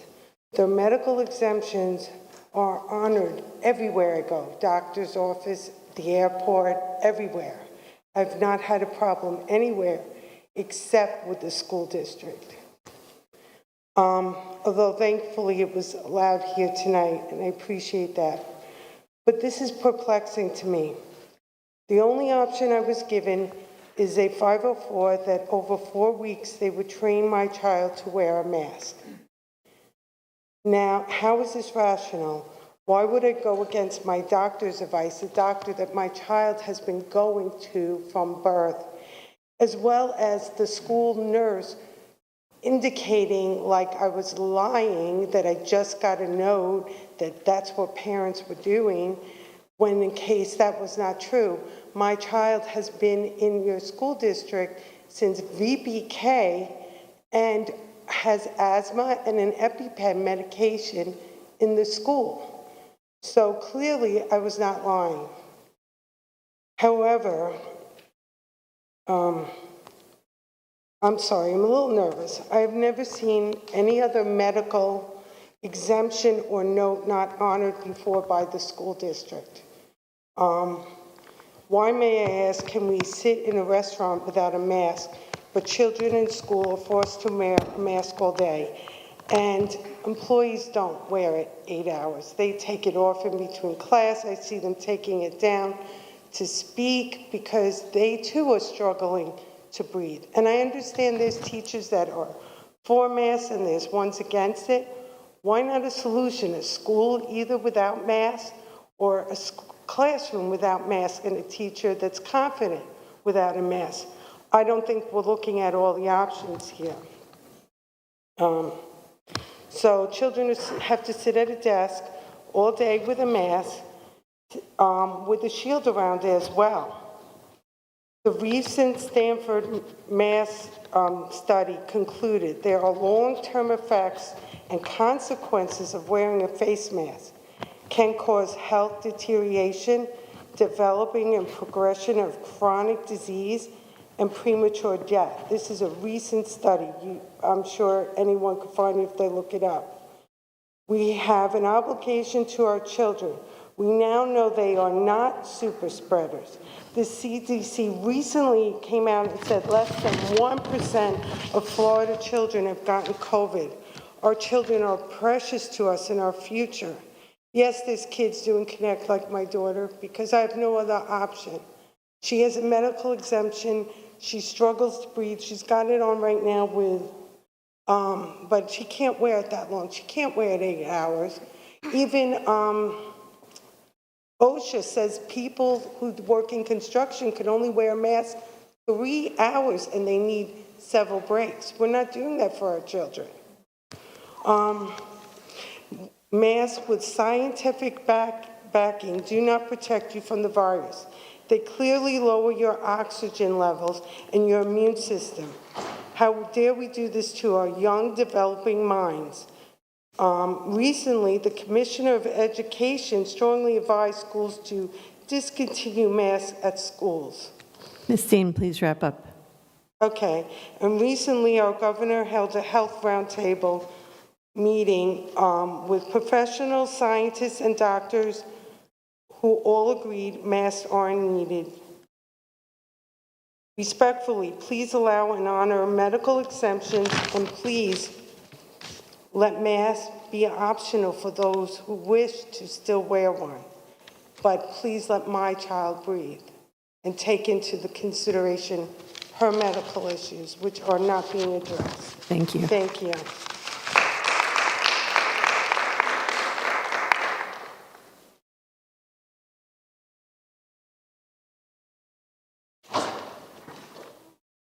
Good evening, board members. My name is JP Pinedo. I'm a parent to 2 children in Seminole County, second grader and a preschooler. And I'm here to speak on the mask mandate issue. I just sat through about 4 hours at the commissioners meeting prior to coming here and watched all their presentations and looked at their charts and everything that they were posting. I took a picture of one of them in particular that showed the breakdown of cases across our community in Seminole County and the age groups. And children's up through 14 years of age only accounted for 8% of cases in Seminole County, and there was 0 deaths among that age group. Like it's been mentioned earlier by others here, COVID's not an issue for kids. The kids that do get it don't even have symptoms. It's been shown in different studies that they don't even transmit it if they're asymptomatic. I see the concern some people have mentioned, teachers have. The vaccine is available. If you choose to get it, you can get it. Anybody that wants to get it can get it. If you're a teacher and you have that concern, you can get the vaccine and be protected, right? Also, we have data now. We've been at it for a year. And in Seminole County, we have a strict mask policy, right, in our public schools, but there's a lot of private schools around here. And as was mentioned by someone else, there is dozens of counties throughout the state that have lenient mask policies or optional mask policies for their school children, especially the elementary school age. And I spent a brief amount of time on the COVID dashboards for multiple counties, Seminole, Okaloosa, Highlands County. And if you compare, those 2 counties, by the way, have mask optionals at their schools. If you compare the COVID cases in elementary schools at those counties and COVID cases elementary schools in Seminole County, they're the same. 20 to 30 per school of similar size. So schools with strict mask mandates, 20 to 30 cases a year this past school year. Schools with very lenient and mask optionals for K through 3rd or K through 6th, 20 to 30. So the data is there. You guys can look at it. I pointed this out as well to the commissioners meeting and Alan Harris and all those guys. Masks don't show that you can prevent that many cases in schools. And like was mentioned earlier, DeSantis had his roundtable with Dr. Scott Atlas, Jay Bhattacharya, Dr. Martin Kuldorf, epidemiologist, Professor Madison at Harvard Medical School, as well as Stanford Medical School. And all 3 of them unequivocally stated, we should not have kids wearing masks in schools. And that those policies should have never been enacted, and they should be reversed immediately. So, I'm asking you guys to look at the data, and let's not wait till June or till the county commissioners look at it and then see what they say.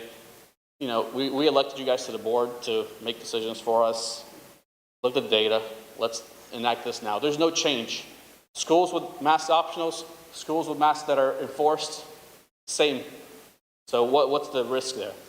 So please, consider doing this now and not waiting until June or August and whatnot. Kids shouldn't be masked in schools. Thank you. Ms. Moramis, you have comments to read? I did them. Mm-hmm.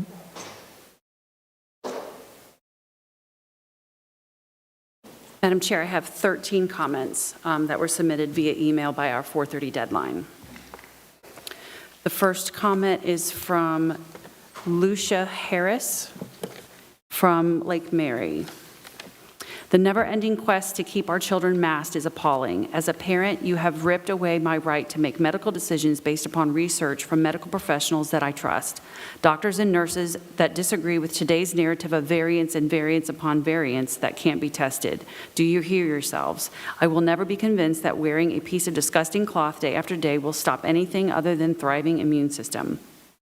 Why not encourage healthy living, exercise, supplements, and social interaction, which all are proven to boost immunity? Instead, you push the experimental vaccine that farms are not liable for and face coverings which cause depression, anxiety, mouth, immune suppression, bacterial infection, and before you say it is not so, those that it is happening to will beg to differ. The damage you are imposing on children will be felt by them for years to come. It is child abuse. Masks should be a choice. I, Lucia Harris, object to the placement of Sarita Beeman as superintendent and the intermediate consulting contract. The manner in which she was placed into this position went against the Sunshine Standards and was anything but transparent. The entire process should be investigated, and a new qualified superintendent should be selected based on credentials and not on coercion. The second comment comes from Phil Capro of Winter Springs. I learned in Mr. Thorne's 8th grade English class at Rock Lake Middle School that knowledge is power. I believe this to be true today as when I first learned the concept. I am left to wonder then, what would compel Ms. Beeman's OPS contract to be placed on the consent agenda rather than discussed in the open sunshine? As you are aware, Ms. Beeman resigned as legal counsel for the school board for personal reasons after the board did not select her as the next superintendent. The resignation made 4/20 of 2021 Ms. Beeman's last day on the job. Then, when the board decided to reverse the decision and make Ms. Beeman the next superintendent, they did so with such speed and haste as to not even contemplate the gap between 4/20 and 7/1, Ms. Beeman's first day on the job as the next superintendent. So now we are faced with the OPS contract for 37.5 hours at $57.37 per hour for the 61-day period between May 3rd, 2021 and June 30th, 2021 for transition-related duties as assigned to her by the superintendent. My recollection, however, was that at least 3 of the board members believed that Ms. Beeman was best fit in spite of her absence of any type of educational background because she had been groomed by the superintendent for the past several years and could hit the ground running. This, of course, begs the question of what transition could possibly take 60 days at a rate equal to approximately $112,000 per year. That, by the way, is the rate she would be getting paid to learn the job that she supposedly already knows. More importantly than whether or not you give her the contract, however, is the optics behind the step. The school board needs to stop operating in the shade. Transparency, common sense, and a desire to put children, parents, and taxpayers of Seminole County must come before trying to sweep things under the rug by trying to hide them in plain sight without discussion or explanation. As a community, we are tolerant. We are a tolerant bunch of people. We understand that you all are just human beings like the rest of us. None of you are perfect, nor do we expect you to be. What we do expect you to be is responsible, to take responsibilities for your actions, and to recognize that whether or not your actions are legal, there is a morality component needed in your decision-making. Think of the lessons the children, our children, are learning from this action. Ms. Beeman tendered her resignation because she was not given the job that she wanted. She was already rewarded with the job of superintendent, and now we are going to further reward her by filling the gap so she doesn't have a break in employment. What happened to consequences? If my children go to their teacher and have a tantrum after not getting the grade that they wanted and one they believe they deserved, the teachers would be correct to stand their ground. The children did not take the step necessary to earn the grade they wanted. Why would you expect a lesser standard for our future superintendent than we would have for our children? All of these comments that I will read this evening have been forwarded to the school board in their entirety. I'm trying to fit all of their comments into 3 minutes, but sadly there's sometimes more written than I can fit into 3 minutes, even as quickly as I speak. So I wanted everyone to know that. The next comment comes from Brittany Walker of Lake Mary. Yesterday, I discovered a temporary consulting contract for Sarita Beeman is on tonight's meeting agenda for approval. The contract pays an hourly rate of $57.37 for 37.5 hours a week to cover transitional duties before Ms. Beeman assumes the superintendent role this summer. Once again, I must ask, why is this not this item not presented publicly before adding it to the agenda for approval? Why does the school board continue to operate in the dark, raising suspicion among the parents and taxpayers in the community? Ms. Beeman resigned from her position with SCPS, was awarded the superintendent seat shortly after her resignation, and now it appears the board is seeking a way to compensate Ms. Beeman to hold her over until she's back on payroll. Now, in addition to a nearly $200,000 annual salary and $750 monthly auto allowance per Sarita's contract, you are considering spending additional taxpayer dollars to reward a chosen candidate that was not favored by the majority of Seminole County residents. Why don't you consider reallocating the dollars toward more important items, such as the special needs community, students, and families who are severely underserved in Seminole County? Just a thought. Additionally, it is my understanding that the school board is waiting for the green light from the BOCC to remove the mask mandate in our schools. The school board is an entity entirely separate government body from the BOCC. Residents elected our school board members to be leaders in the public school system. We did not elect you to act as one with the BOCC and base your decisions solely on theirs. Please stop politicking our schools and start making decisions based on what is right for our children, not what is the best for our own political agendas and relationships. Consider doing the right thing and vote to end the mask mandate immediately. Thank you, Brittany Walker. Next public comment comes from Paulo Reyes from Lake Mary. I'm writing this letter to express our disappointment in the decision that you have made by the school board in the last couple of months. We are the parents of 2 children who both attend Seminole County schools. There's a saying with young children that has been used time and time again, no take-backs. It's funny how children can understand the concept of standing by your choice versus a group of adults. When we vote you guys in, it is with the hopes that you will make choices that put our children first. Instead, you put yourselves first. Your social media status is first. Not all us parents see is a lack of credibility. You all created an open season on any decisions made from here on out. You've made an even bigger chasm of tension that we didn't have or need in our community. When you make a decision, stand by it. We moved to Seminole County because the schools were rated so high. You guys have put a strain on the reputation of our schools. Only one of you had the backbone to stand by her decision and stand by our children. We admire Amy and her willingness to fight for our children. She has stood strong, and for that we thank her. It is very disheartening to consider pulling our youngest out to be homeschooled, not only due to the lack of standards of our school board, but also because this mask mandate that the county will not do away with. Our child used to wake up excited to go to school. This year, we've had to drag her out of bed every morning.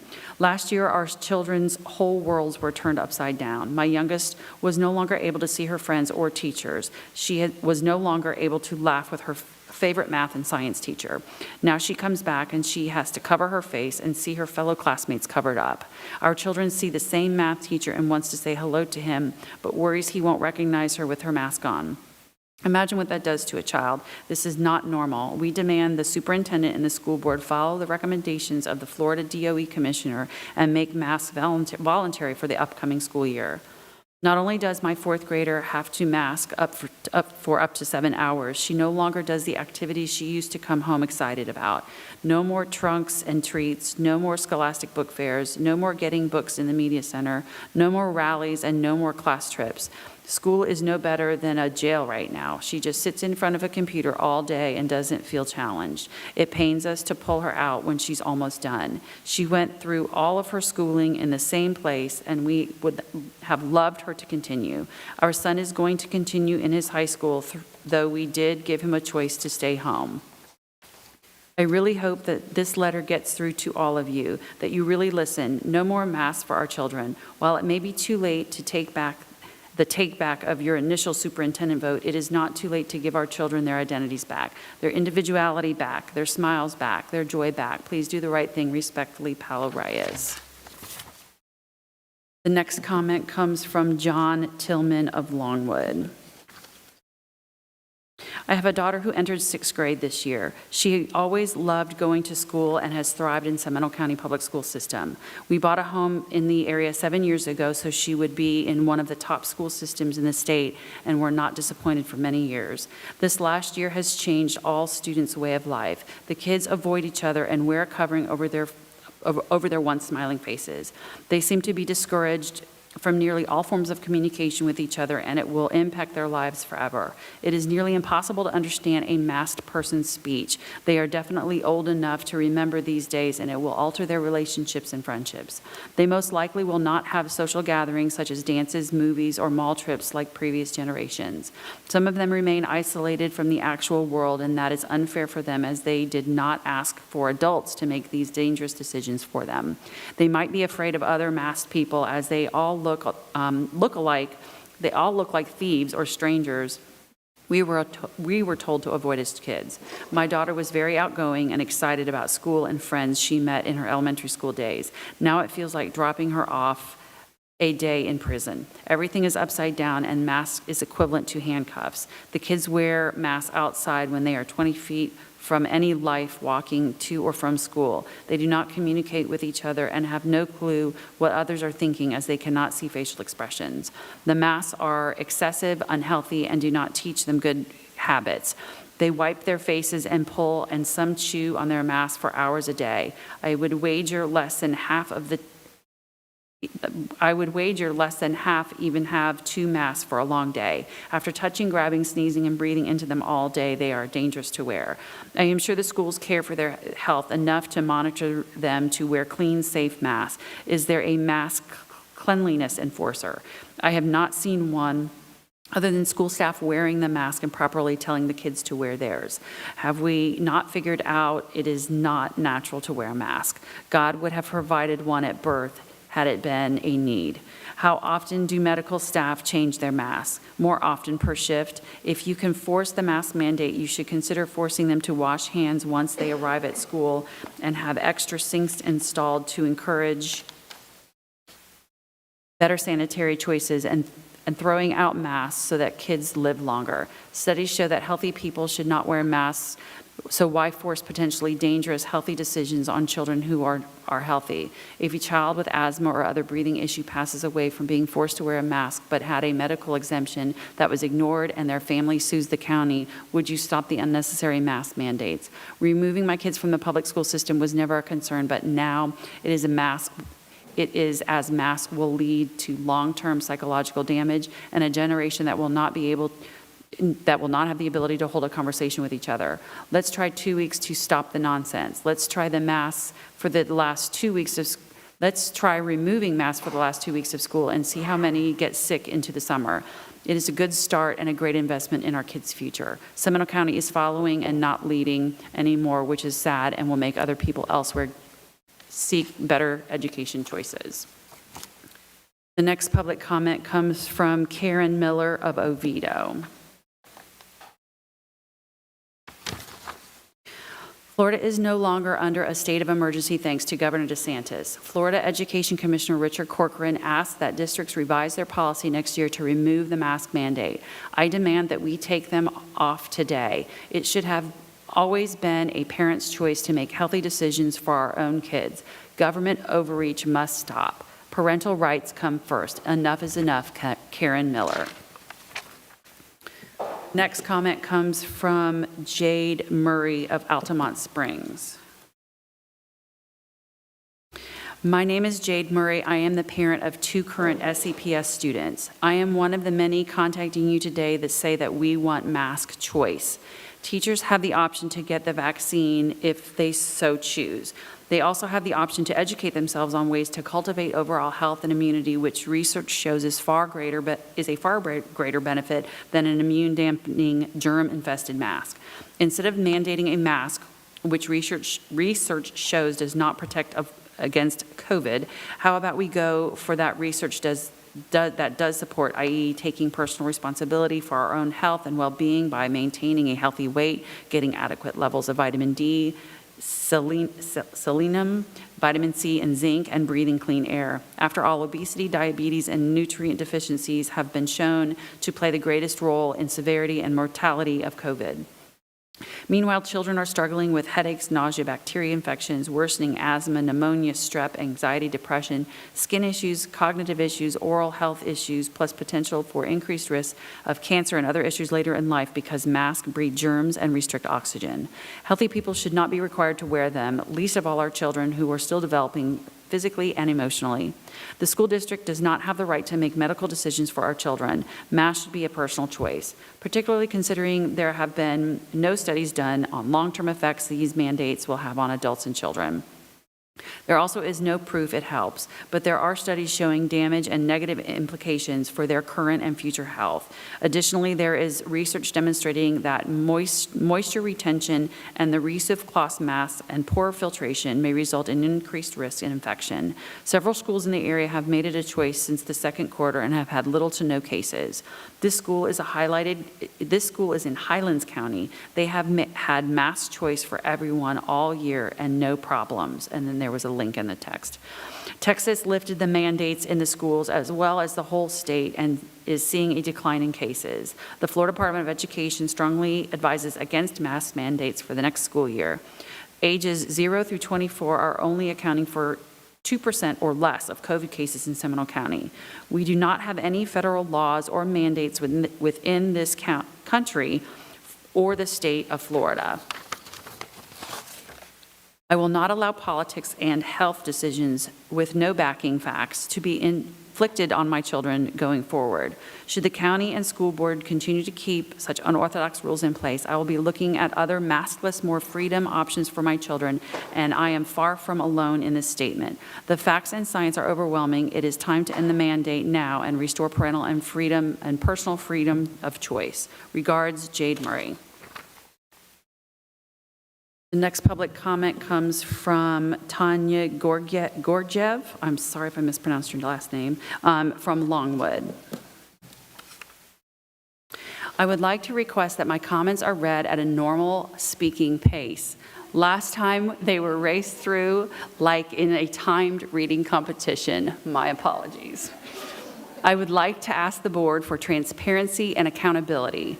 Month after month, I have been told that the superintendent, Mr. Griffin, is meeting with medical professionals to discuss the current situation and, in particular, the mandatory mask policies.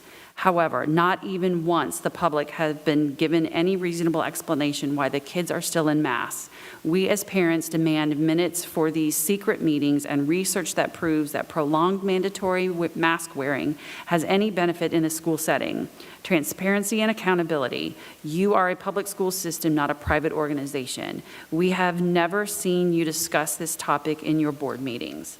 5- and 6-year-old kids are in masks all day long. They are scared to take them off or for even a minute because they fear that they would get into trouble. Have you ever thought about what this is doing to their psychological development? They are not just bags of germs. They are human beings, our children, the future of our country. Do you even care? If you did, you would give us some reasonable explanation for what is driving your decision. Open your secret closed-door meetings to the public. We have the right to know and have an open discussion on this decision. After all, it affects our children, not yours. I have sent you multiple research studies that show that masks not only do not prevent infections, but they harm our children physically and mentally. The governor has signed a liability protection law, so you are not liable for COVID-related illness. So why are you still abusing our children? A year later into the pandemic, we have vaccines, we have treatments, we know so much more about this virus, but yet our children are still being tortured by the people on this board who force them into masks for 8 hours a day. Masks should be optional immediately, not tomorrow, not next school year. This should be parents' decision, not the school board's. They are our children, not yours. Thank you. The next public comment comes from Rebecca Newman from Oviedo. Dear Superintendent and school board members, please do not lift the mask mandate this school year. Over the last few months, I have seen the same 10 anti-maskers attend these meetings with pleas to remove masks. Their appeals are based on pseudoscience, Facebook posts from a friend of a friend of a friend, propaganda from Fox News, and emotion. Sadly, I see now that even some of our public officials believe that lifting mask mandates can offer the scientific solution of hope. School board, please hold the line. Don't listen to the nonsense. Yes, we all want to return to normalcy, but as of this moment, only 42% of Seminole County residents have been vaccinated, far from the herd immunity solution. And now the variants are among us, and the cases of coronavirus are still peaking in our schools and county. Just this week, the American Academy of Pediatrics shared that children make up nearly 21% of the new COVID-19 cases, and more of them are being hospitalized, including here in Florida. Basically, while children had been relatively safe from the coronavirus, that is no longer the case. On April 2nd, Dr. Michael Osterholm, PhD, and Director of the Center of Infectious Disease Research and Policy at the University of Minnesota, said that the surge in coronavirus in children, I've never seen dynamic transmission in kids like we're seeing right now in younger children. We all want this to end, but we are not there yet. We need more mass vaccinations for a real end to this pandemic, including vaccinations of our children, most of whom are not yet 16 and therefore not eligible to receive it. In the meantime, masks can help prevent the spread. School board members, I realize that your job this year has been tremendously stressful. You've had to make tough, hard decisions to keep our students and teachers safe. I do not envy you. Please keep following the science and protect the safety of our children and the 67,000 other students who attend this school district. Keep the mask mandate for the remainder of this school year. Thank you, Rebecca Newman. The next public comment comes from Georgia Tillman of Longwood. Hello, my name is Georgia Tillman. I am a sixth grader at a school in Seminole County, and I disagree with the mask mandate. To start off, maskless counties have had the same amount of cases as Seminole County. This shows that with or without masks, cases are equivalent. If the masks were working, wouldn't our county have less cases? It's small things like that that can help prove that masks aren't helping whatsoever. I am a hybrid student so that I don't have to wear a mask full time. At school, if you don't wear a mask properly, even when you're socially distanced, teachers and staff will tell you to wear your mask. When you're at your desk, again, socially distanced, you still have to wear a mask. At the beginning of the year, students were told that you don't need to wear a mask while distanced from others, so why can't we unmask? Please remove the mandate. The next public comment comes from Julia Roberts from Castleberry. Hello, my name is Julia Roberts. I live in Castleberry with my husband and 3 young children. I am requesting once again that you end the mask mandate for our students. We have heard follow the science by those that support the mask mandates.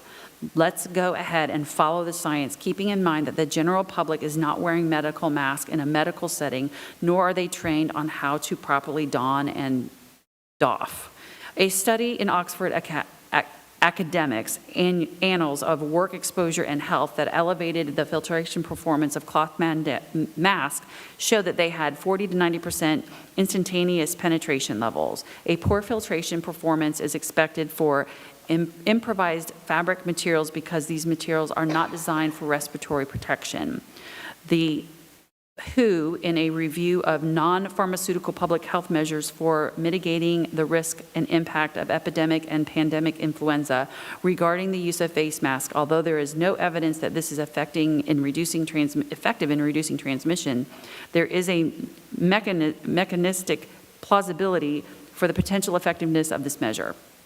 However, the potentially effective measure is not a cost-free social experiment where we have nothing to lose but just wearing the mask. We risk the increase of self-contamination due to the manipulation of the face mask. We also risk self-contamination when medical masks are not changed when wet or soiled, which can create favorable conditions for microorganisms to amplify. The WHO advice on the use of masks in the community setting in influenza A, H1N1 outbreaks. Using a mask incorrectly may actually increase the risk of transmission rather than reduce it. The CDC available evidence shows that cloth masks may even increase the risk of infection due to moisture, liquid diffusion, and retention of the virus. Penetration of particles through cloth is reported to be high, although common fabric cloth masks are not considered protective against respiratory viruses, and their use should not be encouraged. This is just a small sample of literature that proves that wearing masks for the general public is not evidence-based and is in fact harmful. If you will review the COVID-related data from the Florida counties with mask mandates and compare the data with those without mandates, you will clearly see that Florida counties with the mandates actually had more cases per capita than those without mandates. If we consider the actual evidence, there is no reason for you to keep the mandates. Even without full uptake of experimental COVID shots masquerading as safe and effective vaccines despite no long-term safety data. There is a lot of posturing and pontificating around the mandates, but no proof that they are effective. End the mandates immediately. Thank you. The next public comment comes from Don Ballou of Winter Springs. As a Seminole County resident and SCPS parent, I implore you to follow the science regarding the on-campus mask requirements. Masks are our best defense against the spread of the COVID-19 virus, and they are working. We have safely kept our schools operating, and our businesses have been able to reopen and stay open. Our family has personally experienced the effectiveness of masks at school. Just 2 short weeks ago, a student in one of my son's classes tested positive for COVID. Following health department guidelines, my son was quarantined as a precaution. Even after being within 6 feet of the COVID-positive student for more than an hour, my son tested negative and remained well. While it is encouraging that we have been able to vaccinate many adults, access has not yet been granted to our children under 16. We need more time to reach that point where all residents have had the opportunity for vaccination. Please hold the line on masking for now. Let's listen to our healthcare workers and to infectious disease experts. Keep the on-campus mask requirements until our children have had the opportunity to be completely vaccinated. Thank you for keeping Seminole County schools safe. Don Ballou. The last public comment comes from Marcy Hickman of Lake Mary, and she just simply writes, do not give Beeman a consulting contract. She quit her job. That was her choice, not ours. Why should we pay? That concludes public comment. Thank you. That concludes public comment. Board members, would you like a 5-minute break? Yes. Okay. Be back at 7:35, please. Recess for 5 minutes.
Yes, you need it.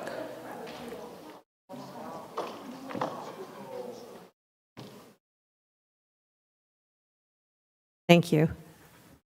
So before the superintendent makes his recommendation on the consent agenda, the RFQ for Lake Howell, typically we do the schools within our district. Christine had a conflict. So Dr. Calderon, you and I are the only ones that have a free schedule for both. In proximity, it's closer to me, but if you'd like to do it, that's up to you. Whatever, Madam Chair, you prefer. I don't know who's next on the rotation. I think we're kind of even. Okay. Whatever you wish. Okay, then I'm going to go ahead and take it because it is closer for me. Thank you. Dr. Griffin, do you have a recommendation on the consent agenda? Yes, Madam Chair, my recommendation is that the consent agenda be approved as presented. Thank you. Is there a motion to approve? So moved. Is there a second? Second. Any discussion? All in favor signify by saying aye. Aye. Any opposed? Motion passes. Thank you.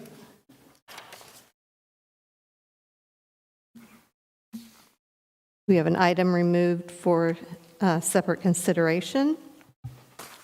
I'll go ahead and read the recommendation. Please, thank you. My recommendation is that the School Board of Seminole County approve the temporary other personal services employment agreement for Miss Sarita Duhart Beeman. Thank you. Is there a motion to approve? So moved. Second? I'd like to discuss. We will. Second? I'll second it to discuss it and ask Thank questions. you. Discussion, please. Do you have questions? Or can we let Dr. Griffin speak? Ms. Sanchez, you said you had. Go ahead. First, since you're first on the roll call. Go ahead. Whatever. Okay. Member Calderon. Dr. Griffin, in making this recommendation, do you see this as perhaps a maximum amount of time, and do you have specific outcomes and action items that you'd like to see occur during this time? I do. First of all, the contract, it is a maximum amount of time. She may not actually be working that many hours, but it is a maximum of 37.5 per week. I have some very specific outcomes that I think are very typical for a superintendent transition or for any senior management type of transition. So just so you know some of the things that we have scheduled. And I just took this off my calendar, so it is what it is. Already in the month of May, we have scheduled meetings with 18 departments. And during that time, what we're really doing is getting ready for a smooth first day of school, August 10th. It doesn't happen by circumstance. It happens because we plan to schedule these things. So she'll be with me with the 18 departments working to get the school year started. I think it's important that she get to see at a deeper level than what she has seen before. She gets to really sit there and understand the work. Board members, we also have a $1 billion budget, and we have to bring a budget before you, and I want Ms. Beeman to sit at the table with us while we are working through the budget to bring a budget to you for the start of the school year. A lot of people don't realize we are self-insured for health insurance, and we do quite a bit of health insurance work over the summer, and I would like her to be exposed to that. I think it's important. We have her scheduled to visit all 60 schools. I want her to sit down, meet every principal in terms of what their plans are for the school year. We're reviewing their school improvement plans, talking about their facility needs, all the different things that you do. Each school has its own set of plans. I think it's important that she understand those. I also think at many of your recommendations, it is important for her to meet the city managers, elected officials, constitutional officers, some of the staff at the Board of County Commission, as well as some of the county commissioners, and the Seminole State leadership team. I think it's important. Those are people who I interact with all the time. Now it's rather informally because we know each other well, but it will serve this board and this district well, her having those solid relationships. Also over the summer, well, first of all, the reopening plan is coming, very, very important. It has to do a lot with what we have been talking about today. Health and safety is one part of that. I think she needs to be at the table to be part of that. But also the strategic plan, that comes in early fall. Student progression plan at the end of the summer. Our student conduct and discipline code, and others that you're accustomed to. But it's all, to me, it's all about a smooth transition to get the school year started on August 10th, to build relationships, and to have a deep understanding. And certainly you can't be an expert in everything. I'm certainly not, but I know who to go to, and to understand really the processes and see us making the sausage behind the scenes. She comes to the table with a depth of knowledge already from having worked with these departments, but she hasn't worked with these departments on starting the start of the school year, which to me is absolutely vital. The other thing, so this is for May and June. So May, we'll be working with her side by side up to and including all the graduations. June, I'll be here for the board meetings, for the work sessions, whatever you need me for. But I plan on taking quite a bit of vacation in June. I haven't used a lot of vacation, as you know. Yet I'll be in town, so I'll be available a phone call away. I'll even come in, whatever she needs. So it's not like you're paying two people really the month of June, because I plan on taking quite a bit of vacation, but be here to support her 500%.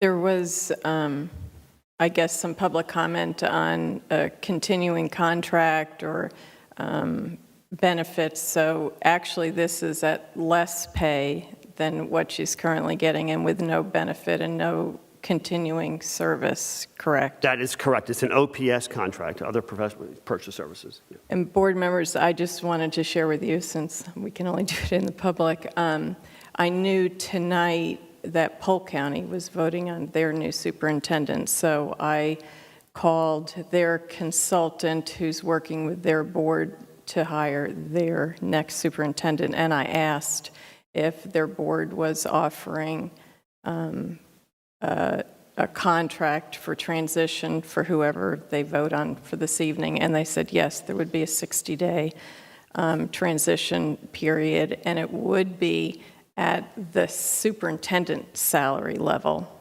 that they're offering, not at the lower salary level that we're talking about this evening. So I just wanted to be totally transparent to that. And based on some of the questions that were asked too, I just wanted to ask Mrs. Almond, at one of our past school board meetings, you shared with us when you interviewed Mrs. Beeman, you asked what her plans were if she didn't receive the job, and if you could share that. Sure, actually, I was going to say that tonight. I asked during my private interview what her plans were, and she was going to resign either way, because she was going to, once she decided that she wanted to go for superintendent, that's what her new goal became. She wanted Seminole because she was a product of Seminole County, but she was leaving either way. And she gave the resignation quickly because her contract required a 90-day notice to us. She wanted us to be prepared. So thank you for asking. Thank you. Go ahead, Ms. Sanchez. Thank you. You answered a lot of my questions that I had as well.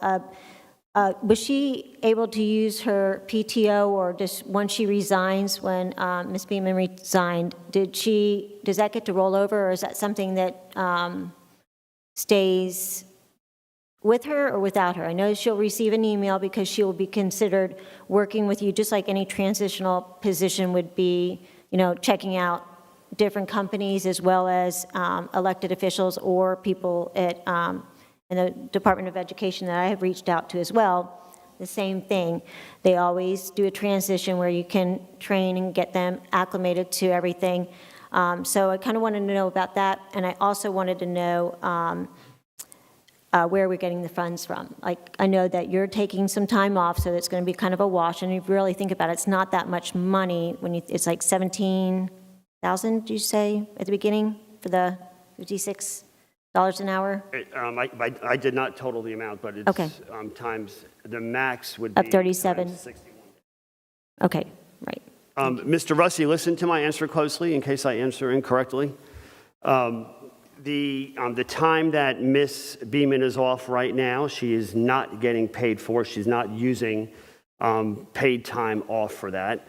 But when she returns to contract, I believe any accrued sick leave or vacation leave she has will continue. So, is Mr. Russi here? All right, here he comes. I also know that Ms. Beeman is having to learn some new technology platforms that she would not have been exposed to, because you're superintendent, you're in a different category, right. And it will take some PD Yes. To become familiar, PeopleSoft, things like that? I do a lot of work on PeopleSoft and our health insurance, health science. Well, and also, when you were selected as our superintendent, and I was on the selection committee, you came from, executive director and high school, but you didn't know the elementary level at all. So you had to learn that, just like anybody has to learn Not at all. I'm all still- different areas. So it's extremely important. That's It's like why being all a- of us yeah. are so unique, because we all have different things that we all know about and share with everybody. Exactly right, Ms. Sanchez. I came from a secondary background, and the elementary Army has done a great job teaching me. I still would be afraid, I think, I'd be afraid I'd lose It's one of okay. them. They I'm do, afraid of do high such school. a good job, yeah. And any other candidate would have been afforded the same opportunity? Absolutely. Correct. Yeah. Mr. Rusty, go ahead.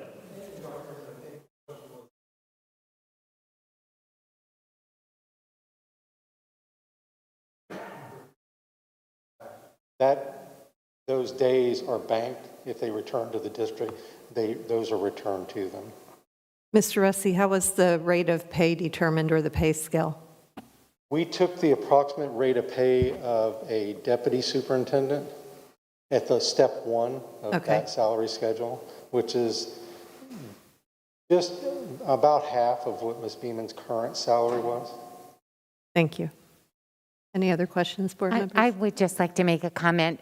Dr. Griffin, when you described your goals for her, in looking at her 100-day plan, they sort of aligned. That was her vision as well. And I was going to call you out for taking vacation, but I think after 37 years, you deserve to have, time off. I have a few unused days, so Yes, I'll use some of them up in exactly. June. Yeah. Exactly. Thank you. Thank you. Any further discussion? No, thank you. All in favor? Would you like to read the recommendation again, Dr. Griffin, please? Certainly. My recommendation is that the School Board of Seminole County approve the temporary other personal services employment agreement for Ms. Sarita Duhart Beeman. Thank you. All in favor signify by saying aye. Aye. Aye. Any opposed? Motion passes. Thank you.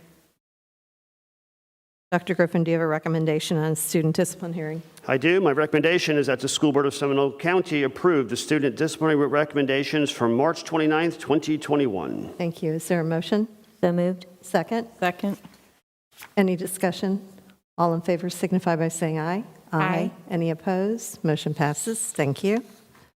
No unfinished business, but 2 items for new business. To new business. And before I read A about the calendars, Mr. Russi, thank you and the team for facilitating this. It's not an easy process, and our calendars are here for 22-23 and 23-24. Sounds like the future to me. Okay, my recommendation under new business A is that the School Board of Seminole County approve and adopt the 2022-23 and 23-24 student attendance calendars. Is there a motion? So moved. Second? Second. Any discussion? Could I ask a quick question for Mr. Russi? Yes. Of course. Member Calderon. Sorry, I'm making you get your steps in tonight. That's a good thing. Yes, ma'am.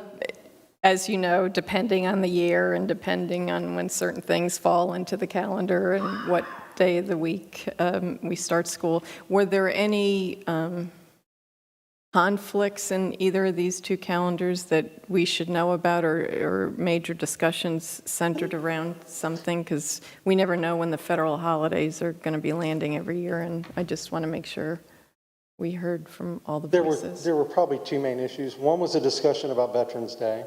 A question from part of the committee was they wanted to discuss whether we should be using Veterans Day as a paid holiday, but we would have to use something else. Also, that day is listed in our collective bargaining agreement with the Seminole Education Association. I explained it to them at the time.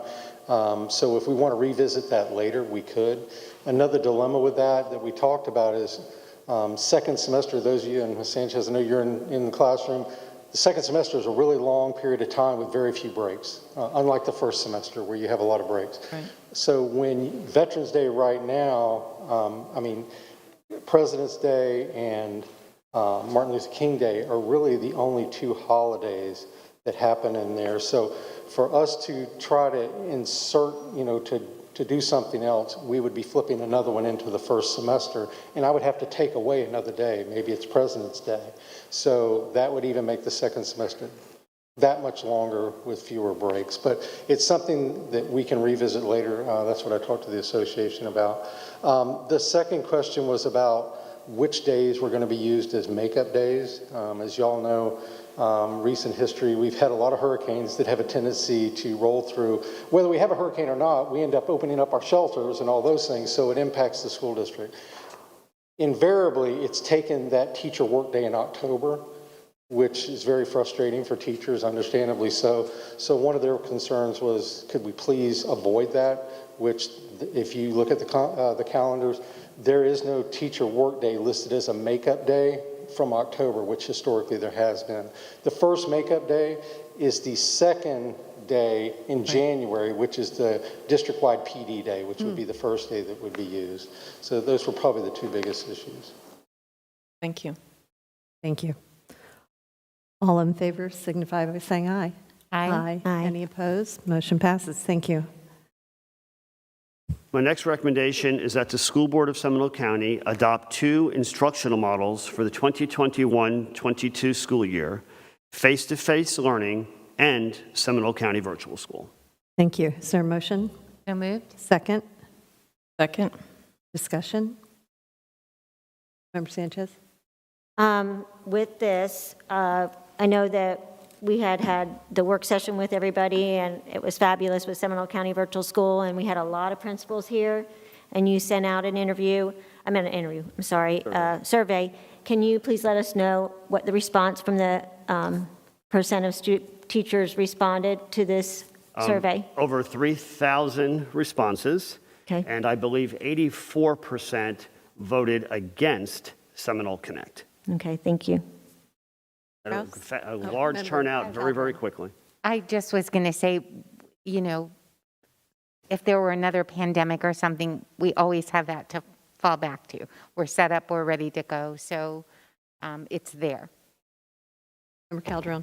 I just wanted to thank all the teachers who took the time to do the survey, and some of them had very lengthy comments that I truly, truly appreciated. Yes. And I just wanted to say we heard you. So in that, what I'd like to do to ask you, Dr. Griffin, a clarifying question on this point, that when we had the work session, we were talking about, you know, even out of something as terrible as a pandemic, there are lessons learned, and there are perhaps better ways for us to deliver education in the future.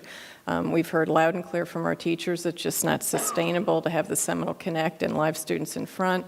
It's just not doable. But is there a way that perhaps for our hospital homebound students, or if we have to quarantine students for no fault of their own in the future, could we perhaps have a teacher that's certified in maybe Seminole Virtual School that could be like the certified elementary, not really Seminole Connect, but somebody who's available for those students? Yes. I think for continuity of instruction, that's exactly what we need to do. Unfortunately, we probably will be quarantining students at least early in the year.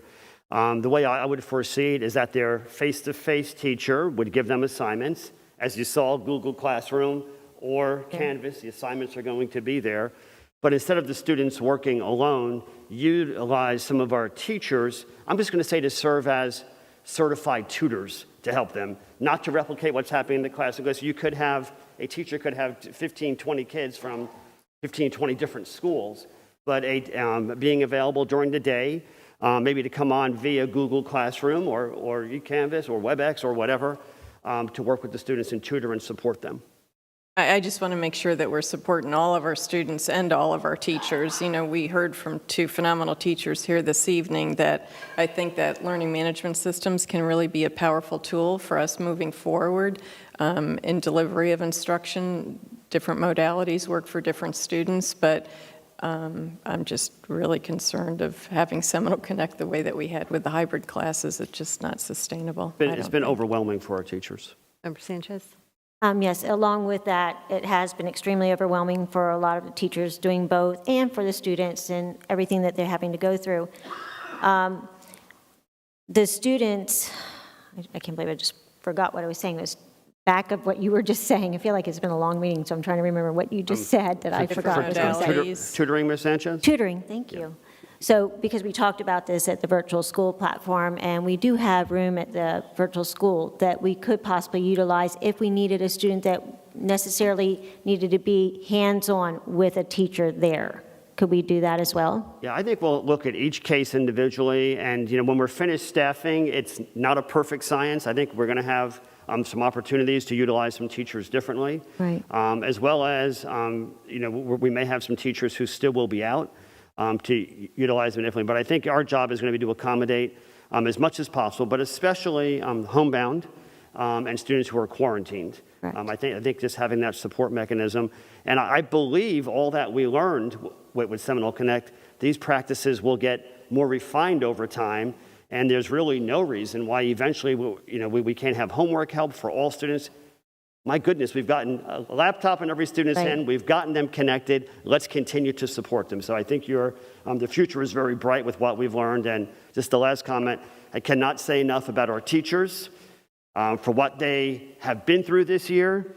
I know we heard from some, and we respected every single word that we heard, but the work that they have done has been unbelievable. There are still districts in this country that have not started school, and here we are wrapping up as successful as we were able to do this year, but the credit goes to our teachers day in and day out, working very, very differently.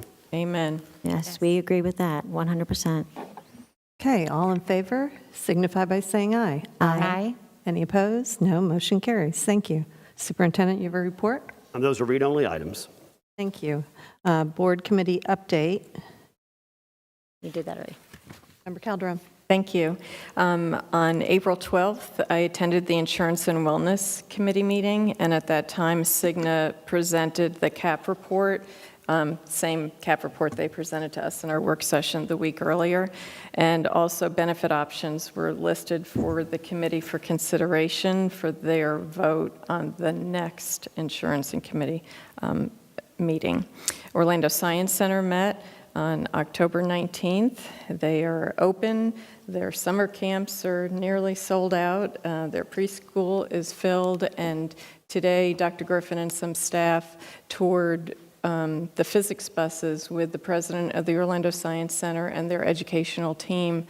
And hopefully we'll continue that conversation into the future to see if there's perhaps some additional collaborations we can have with the Science Center to help us specifically with our math and science scores, but those partnerships would be outlined based on data, and our team is looking into maybe some gaps in PD or anything else that they can help us with, so I was excited to start that conversation. And then on April 22nd, we met as a SHAC committee. I emailed to each of you all of the handouts that were distributed electronically because I thought it would be too much just to cover in a verbal report, but quickly, we talked about a new program, Seeds of Inclusion, that is at UF IFAS here in Seminole County Extension. We had a Kids House update. The school market programs with Second Harvest, I shared that with Dr. Griffin to share with any of our schools who might want to participate. Update on our tobacco prevention. We heard from Kevin, the epidemiologist from the Seminole County Health Department, where he gave an overview of our COVID numbers. Also said that March, and as we know, there was an increase in gastrointestinal neurovirus. The flu is also picking up. And the Department of Health here in Sanford on Thursdays will now be offering COVID vaccines for anybody who wants to partake of that. So that concludes my committee report, Madam Chair.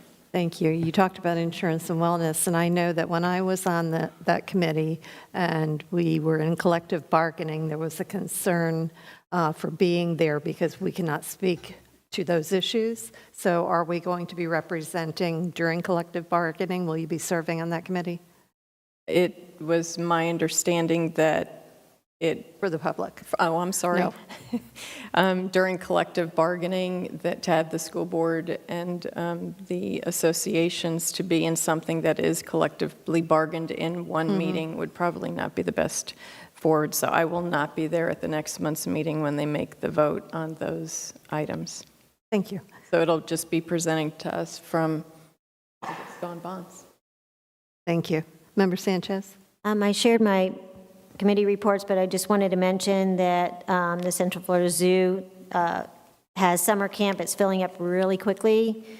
The 8-year-old summer camp has already sold out, and they already have over 100 students, but they only have a few spots available. So please go onto the site, Seminole, the Central Florida Zoo, so in case you want to go onto the camp. But they have basically renovated everything there, and they're doing really, really well financially, probably better than they have in the past. So things are going super with that. They've already had over 7,000 annual members, and sponsorships are moving along. And I think with this new, the 4 with Top Golf and all of that activity that we're going to be doing with the raising money for everybody, it's going to be really good.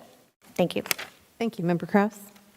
Demetria, I'm sorry it's so late, making sure you're still with us over there.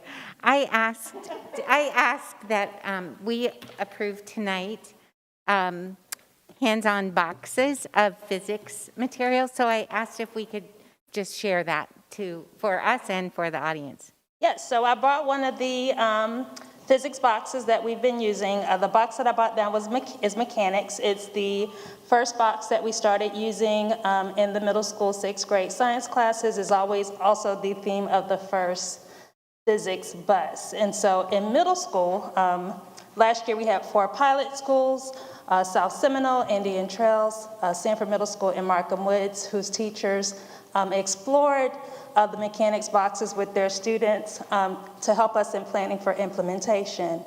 This year, in the spring of 2021, all 6th grade teachers are implementing. Our original plan was to have enough lessons to have 1 lesson per week, but of course, with some of the schedule changes, we had to modify. And so kids are getting 1 lesson a week. Our face-to-face students and our Connect kids are getting a Nearpod lesson that was developed by our STEM specialist, Stan Palmer. And so our kids are playing with these boxes. This 4th quarter, we also have 3 schools piloting the optics box. And so our kids have the opportunity now to learn more about forces in motion, acceleration, different calculations, but also playing around with all the materials in these boxes. There are about 70 different tools in this box to help them engage in making those connections between science and mathematics, but not in just a direct instruction way, but a really engaged way and in a collaborative way with their peers. And so we're putting out a survey to our 6th grade teachers to get some feedback from them about implementation. We're also surveying the students to see how we can better serve them and refine our training and the experience for the students going into 21-22.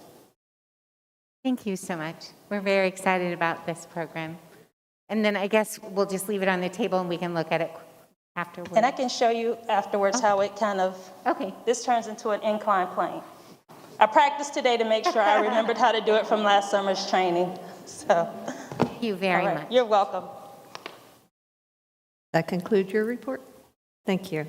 Mr. Johnson, I have a question for you. A couple of folks commented that when we put Ms. Beeman's item on the consent agenda, that was not in the sunshine. Is that correct? That's not correct, ma'am. The item was properly noticed. It was open for discussion and public comment. So yes, it is definitely in compliance with sunshine. Thank you. And I know that you need to request an executive session? Yes, ma'am, I do. We'd like to advise the board that we're requesting your advice and counsel via an executive session to discuss the ongoing litigation in the case of Stephanie Wall versus School Board of Seminole County et al., case number 2021 CA 000708. Tentatively are currently scheduled for May 11th, 2021 at 1 p.m. to be attended by obviously yourselves and the litigation attorney for the school board, Mr. Rob Sniffen. Thank you.